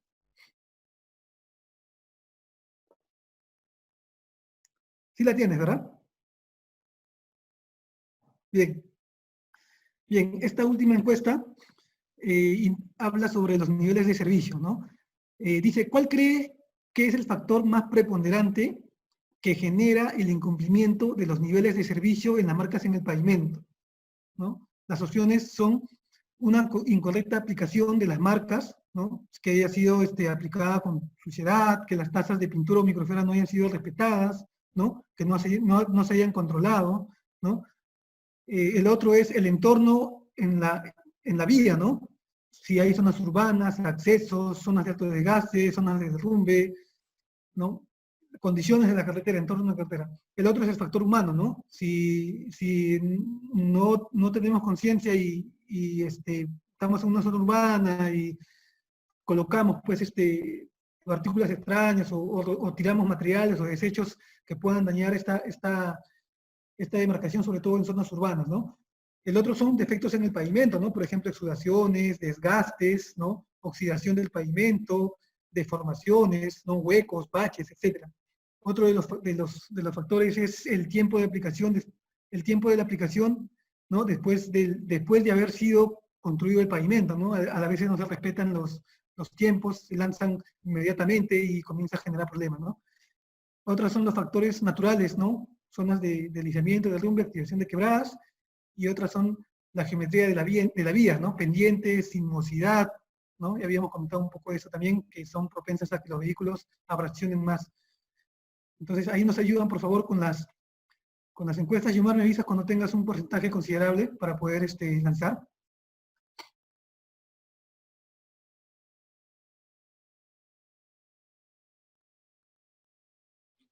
Sí, siguen votando. A ver, esperamos unos Bien, Yomar.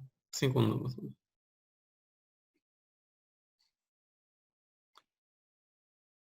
Esto que está indicado en esta lámina está considerado dentro de las especificaciones y bueno, yo creo que es necesario, ¿no?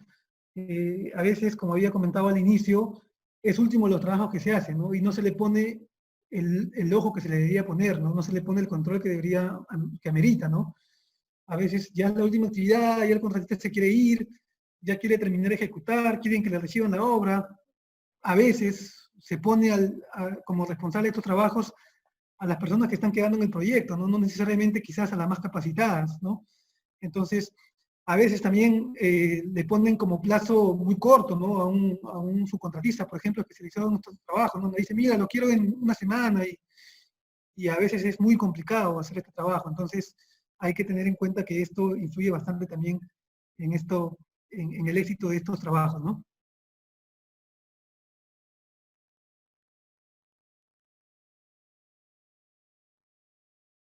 Bien, ahí están los resultados, ¿no? El 49%, bueno, la mitad de los votantes indican que se debe que el factor más preponderante que genera el incumplimiento de los niveles de servicio son una incorrecta aplicación, ¿no?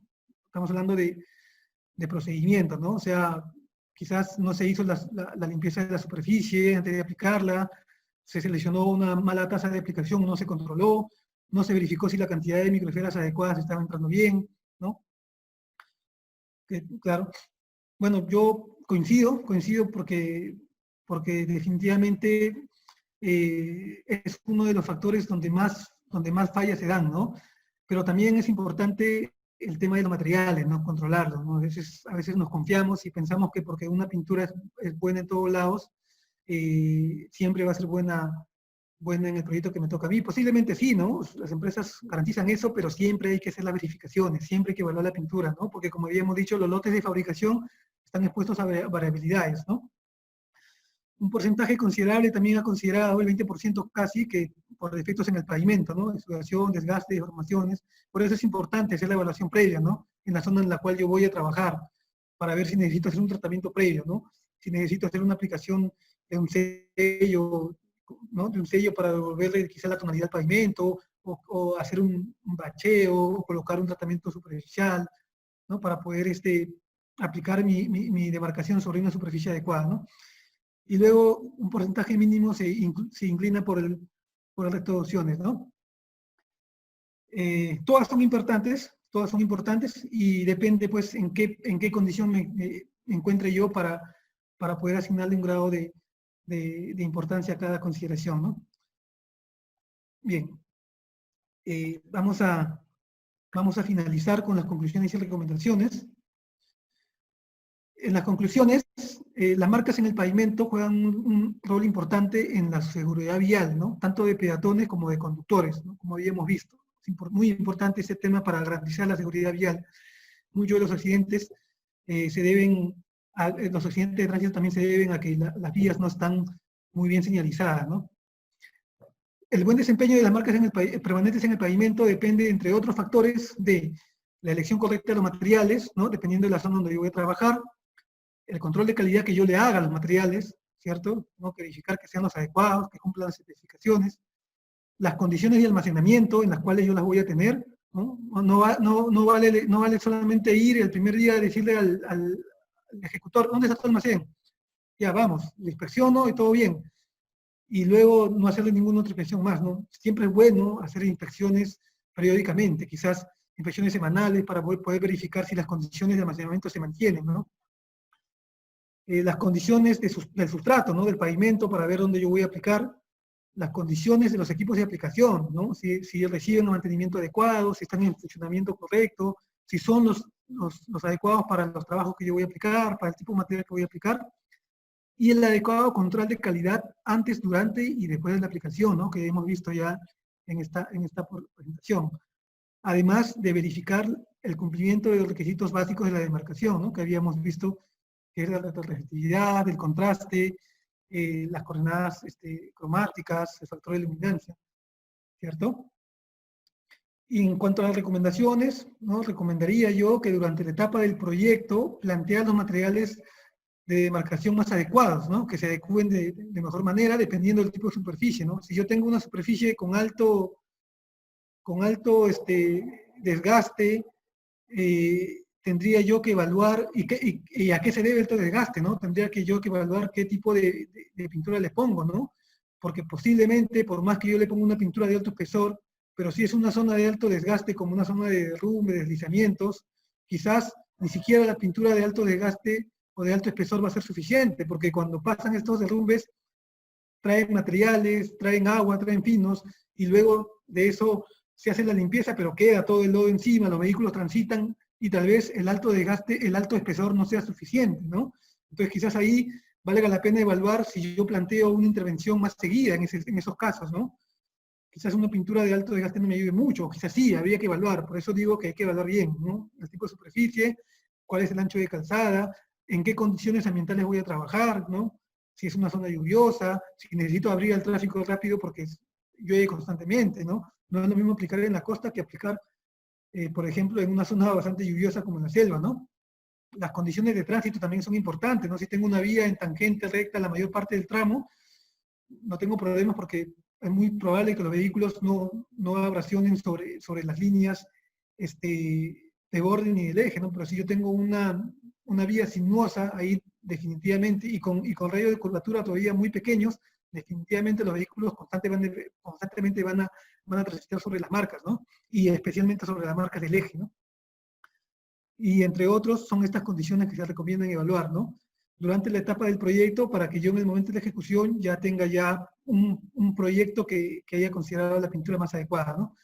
También verificar la calidad de los materiales antes de ser trasladados a obra, ¿no? Eso sí es una recomendación que hay que evaluar, porque de lo contrario yo podría estar trasladando a obra todo el material, estar listo para pintar, mando a evaluar un lote y llega el ensayo y me dice que no cumple, ¿no? Imagínense, todo el material que he trasladado va a ser un poco complicado después, ¿no? Entonces, incluso trasladarlos con tiempo prudente, ¿no? Porque o hacer los ensayos antes de trasladarlos a obra también, ¿no? Para garantizar, porque estos ensayos demoran, no son inmediatos, ¿no?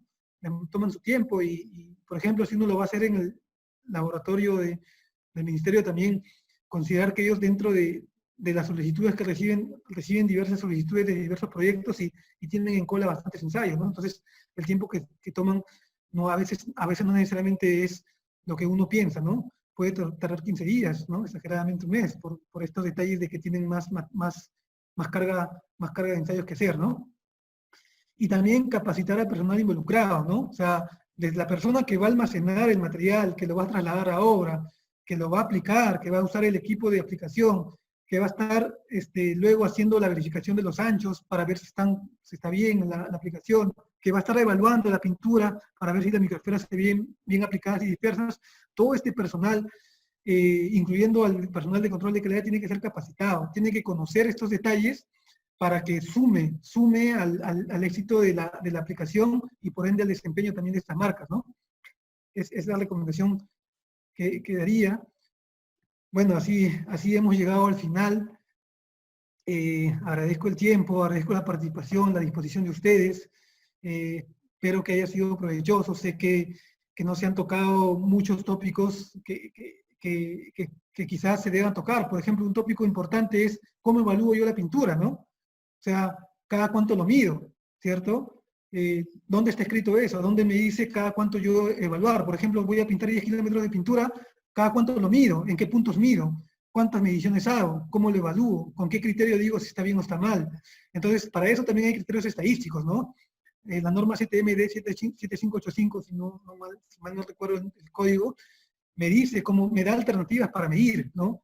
Me da criterios en base a estadísticas, ¿no? Me dice, para tal longitud de tramo, aplica tantas mediciones, escoge tramos de evaluación, escoge secciones de evaluación. Entonces, estos temas, por ejemplo, se han quedado un poquito en el aire por el tiempo, pero lo podemos plantear en una próxima reunión, quizás ya no en una exposición, sino a lo mejor valdría la pena convocar a varios especialistas en el tema y hacer una mesa de discusión con participantes también para que sea enriquecedor y podamos discrepar sobre este aspecto que seguramente algunos tienen una manera de medir, ¿no? Quizás cada 500 metros, cada 200 metros, cada kilómetro, o donde el supervisor me lo diga. Entonces, para todas esas cuestiones hay también una norma que nos define estos criterios de evaluación y también de aceptación, ¿no? En base como le digo, a estadística de la información, ¿no? Entonces, quizás valga la pena hacer una siguiente sesión de esto. Les agradezco nuevamente y Omar, quedo atento para las preguntas que se puedan haber formulado. Bien, Sergio, gracias. Muchas gracias por compartir tus conocimientos, experiencia en este tema, que actualmente es de gran importancia y relevancia en todos los trabajos de señalización vial, ¿no? Bueno, agradecemos a todos los participantes y también a todos aquellos que han hecho no solo preguntas, sino también muchos aportes, ¿no? E incluso hemos visualizado que se han respondido algunas de las consultas que se han hecho. Justamente la finalidad de este tipo de conferencias es que muchas personas que laboran en este rubro de la infraestructura vial puedan compartir sus experiencias, lecciones aprendidas y obviamente consultas, ¿no? Bien, a ver, Siscom Vial en vía Facebook consultó si las microesferas tienen fecha de vencimiento, si tú tienes conocimiento de eso. Particularmente no he visto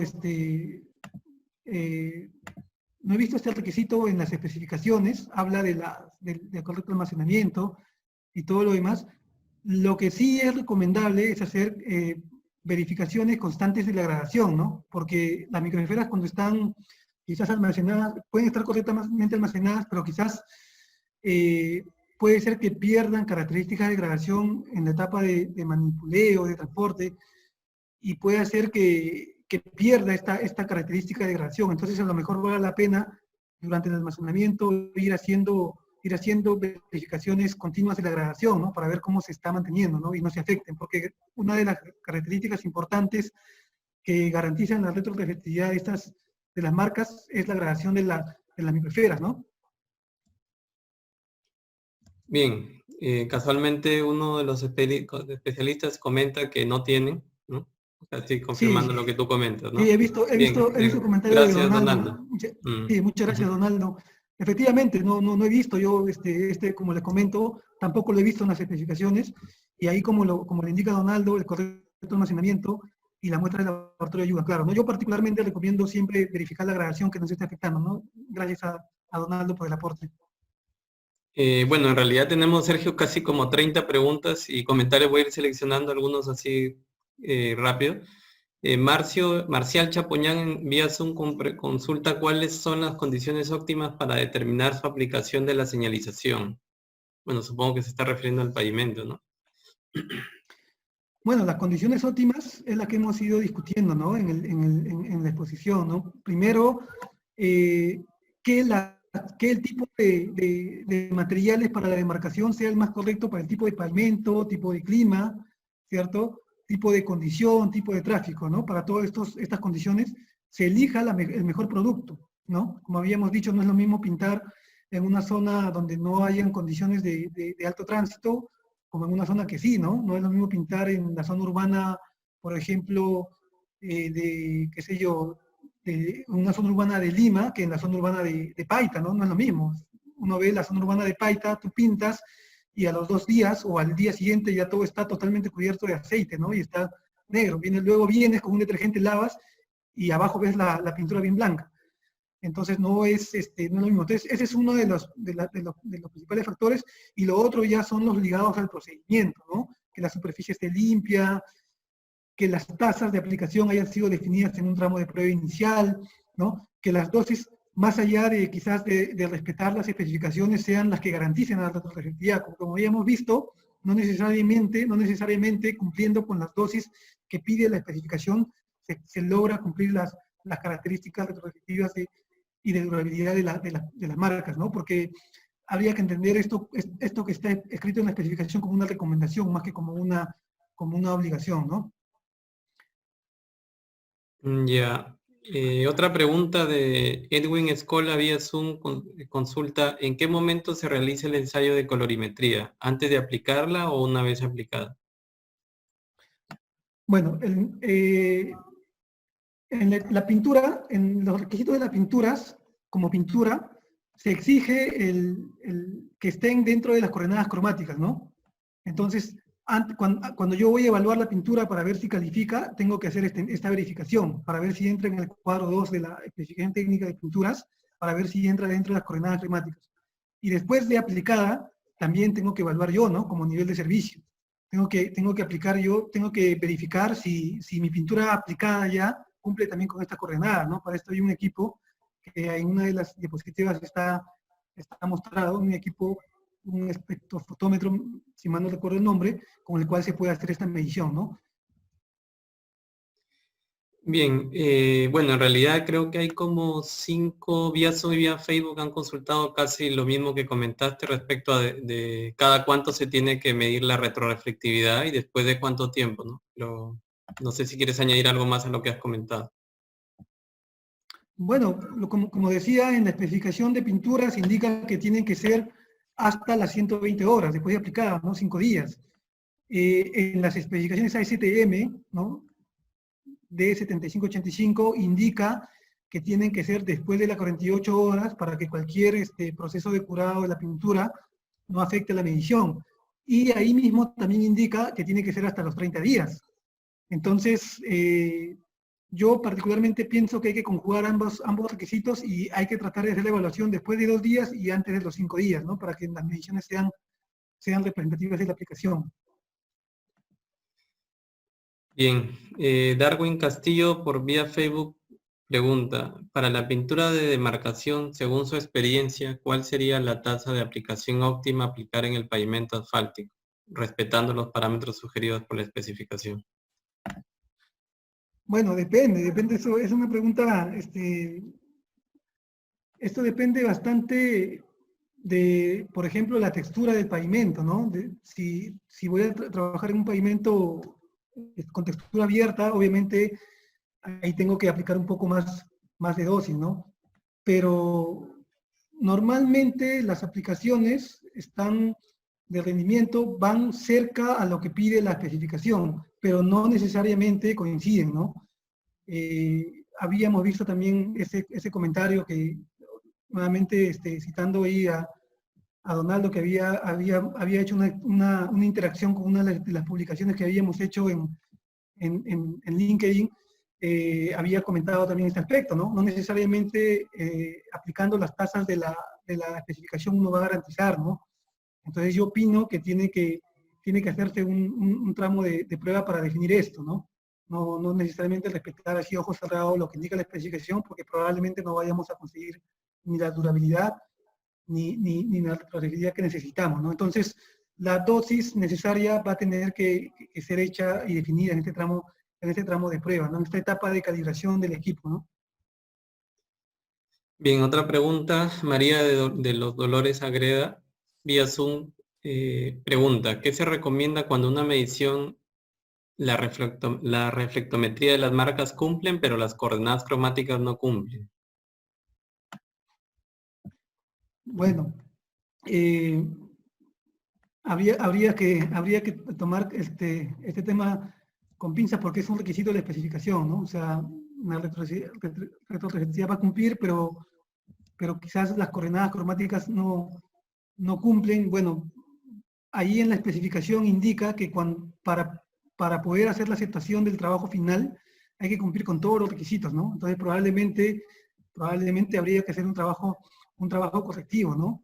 O quizás llevar este problema con el supervisor, ¿no? Para ver si puede hacer alguna concesión de este tipo con este incumplimiento, con lo cual yo dudo, ¿no? Porque las especificaciones están bien planteadas y están claras, ¿no? O sea, se tiene que cumplir definitivamente todo lo que está indicado ahí, ¿no? Bien, otra pregunta vía Zoom de José Daniel Quiñones es, ¿cómo es el proceso de control de tasa y buen control? Bueno, particularmente esto no está indicado en la especificación, pero un buen control es, por ejemplo, el control por consumo, ¿no? Si yo ya definí la tasa de aplicación y sé cuánto me tiene que rendir un galón de pintura, ¿no? Por ejemplo, puede ser, qué sé yo, no sé, podemos tener un rendimiento de 10 metros cuadrados, 9 metros cuadrados, dependiendo de cuánto haya sido la tasa definida en mi tramo de prueba. Entonces yo tendría que mantener este consumo, ¿no? A estar controlando que este consumo se mantenga, ¿no? Entonces tendría que decir, ya, yo con la cantidad de pintura y con los kilos de microesfera que he definido en mi tramo de prueba, tengo que rendir 500 metros, por ejemplo, ¿no? Entonces tendría que estar verificando esto, ¿no? Otro de los puntos es la velocidad de aplicación, ¿no?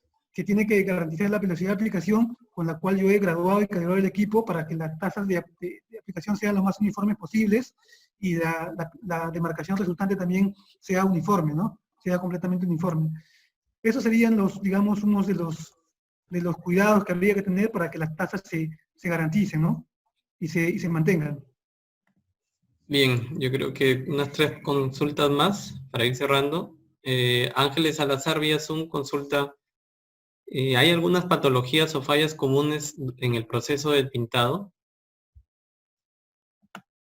Sí, bueno, claro, patologías, bueno, desprendimientos, ¿no? O sea, pérdida de herencia de la pintura con el pavimento, ¿no? Y normalmente es porque hay suciedad en el pavimento, no se ha hecho la limpieza bien. A veces quizás el pavimento amerita una limpieza profunda con agua porque tiene una condición especial y a veces no se hace esto, ¿no? Solamente se hace un sopleteado, se elimina un poco de polvo, pero el resto de polvo se queda adherido dentro de la textura de la superficie, se coloca la pintura, no se termina de adherir bien y se comienza a pelar, ¿no? Prematuramente, ¿no? O sea, también si no se aplica la pintura, si no se mantiene en condiciones adecuadas, se pueden formar ampollas, ¿no? Se pueden formar algunas costras, se puede formar, si se aplica, por ejemplo, dentro de periodos no muy,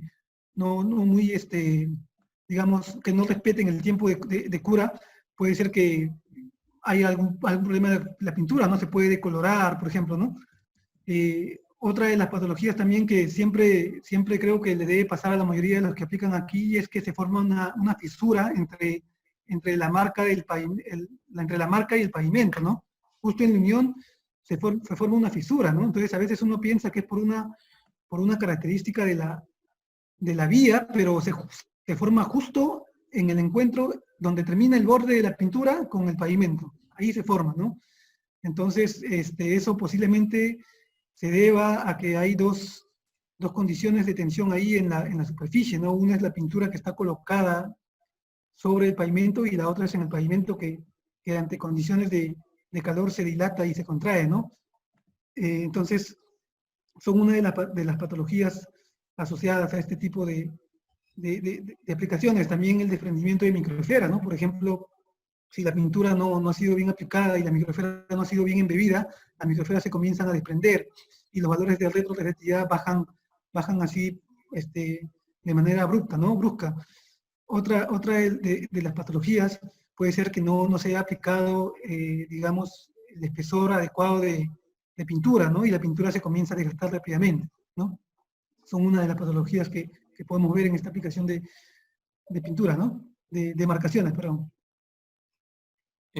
Una consulta más vía Zoom es, en caso de que en un punto no pase el valor mínimo de la retroreflectividad exigido, ¿qué longitud tendría que repintar para subsanar esa observación? Bien, esa es una buena pregunta y seguramente es un punto de discusión entre cuando se va a hacer la recepción de la obra, ¿no? Entre supervisor y ejecutor, ¿no? Lo que pasa es que evaluar un tramo de vía de manera puntual no es lo más conveniente, ¿no? Porque cuando yo voy a transitar con el vehículo, no es que yo voy a ver cada cierto tramo, yo veo de manera continua todo el sector. Entonces, no podría estar evaluando yo pues cada cierta distancia y si en un punto no cumple, lo intervengo 100 metros adelante, 100 atrás, y si acá cumple ya no lo intervengo. Entonces, no.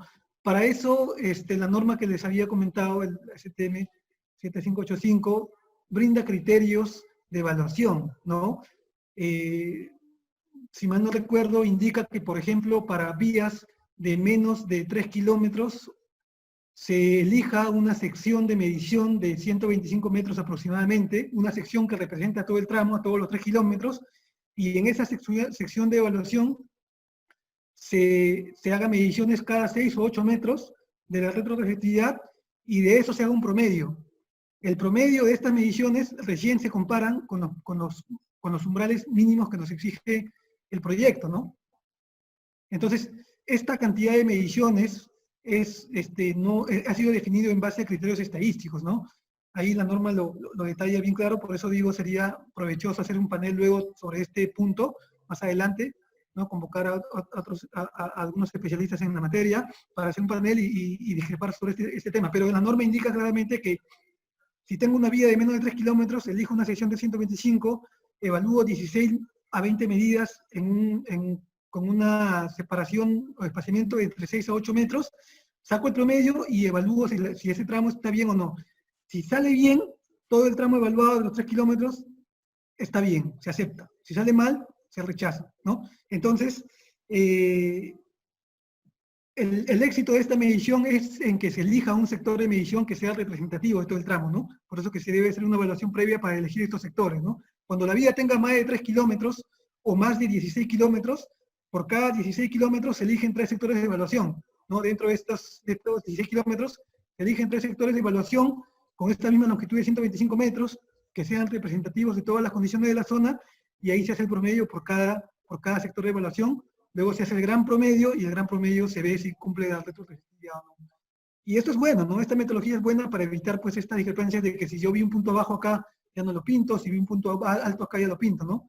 Porque obviamente cuando alguien conduzca con su vehículo no va a ver de manera puntual, sino va a ver de manera continua las características de la vía, ¿no?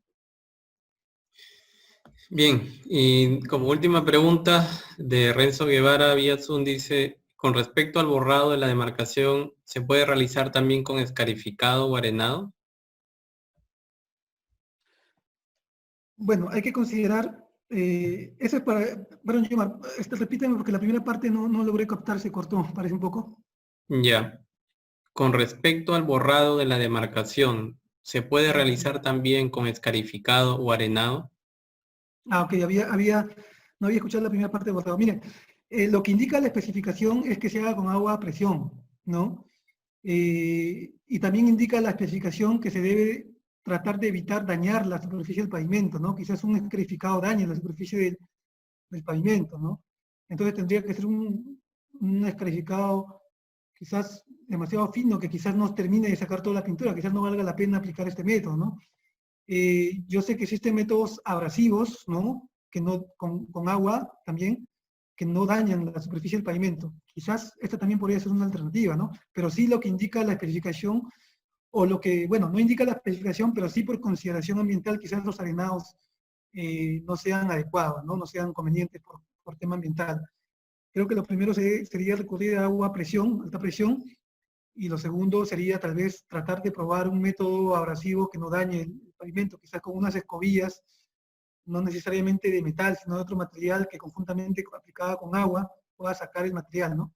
pero evitar de por sí dañar la superficie del pavimento y también evitar usar procedimientos que dañen el ambiente, ¿no? Bien, Sergio, nos hemos excedido casi un poco más de 30 minutos por el tiempo, pero igual se agradece el tiempo, tu tiempo, el tiempo de todos por seguir hasta el final, incluso hasta esta etapa de preguntas. Han seguido saliendo muchas más preguntas. Es importante que vamos a plantear un conversatorio tal vez para que se pueda opinar bastante sobre el tema y que se siga aportando, ¿no? Sobre ese tema del control de calidad de marcas en el pavimento. Nada, darte la palabra de cierre, Sergio. No, gracias, muchas gracias, Yomar. Creo que ha sido provechoso. Estoy leyendo los comentarios, bastantes aportes de personas que también están involucradas en el tema, muy buenos aportes estoy leyendo y esto es muy, muy enriquecedor, ¿no? Yo creo que valdría la pena que todos los comentarios técnicos que han ido lanzando los participantes se consoliden y se publiciten a través de las redes sociales para que las preguntas que no han sido respondidas y junto con estos aportes enriquezcan más el conocimiento de todos los participantes, ¿no? Muchas gracias a todos, de verdad, por el tiempo, por la disposición, por la participación en las encuestas. Y bueno, espero que nos volvamos a ver pronto, quizás con un complemento de estos temas, haciendo un panel con algunos especialistas también en el medio que estén involucrados en este tipo de temas y también para tocar algunos otros temas relacionados a la infraestructura vial, ¿no? Muchas gracias, Yomar.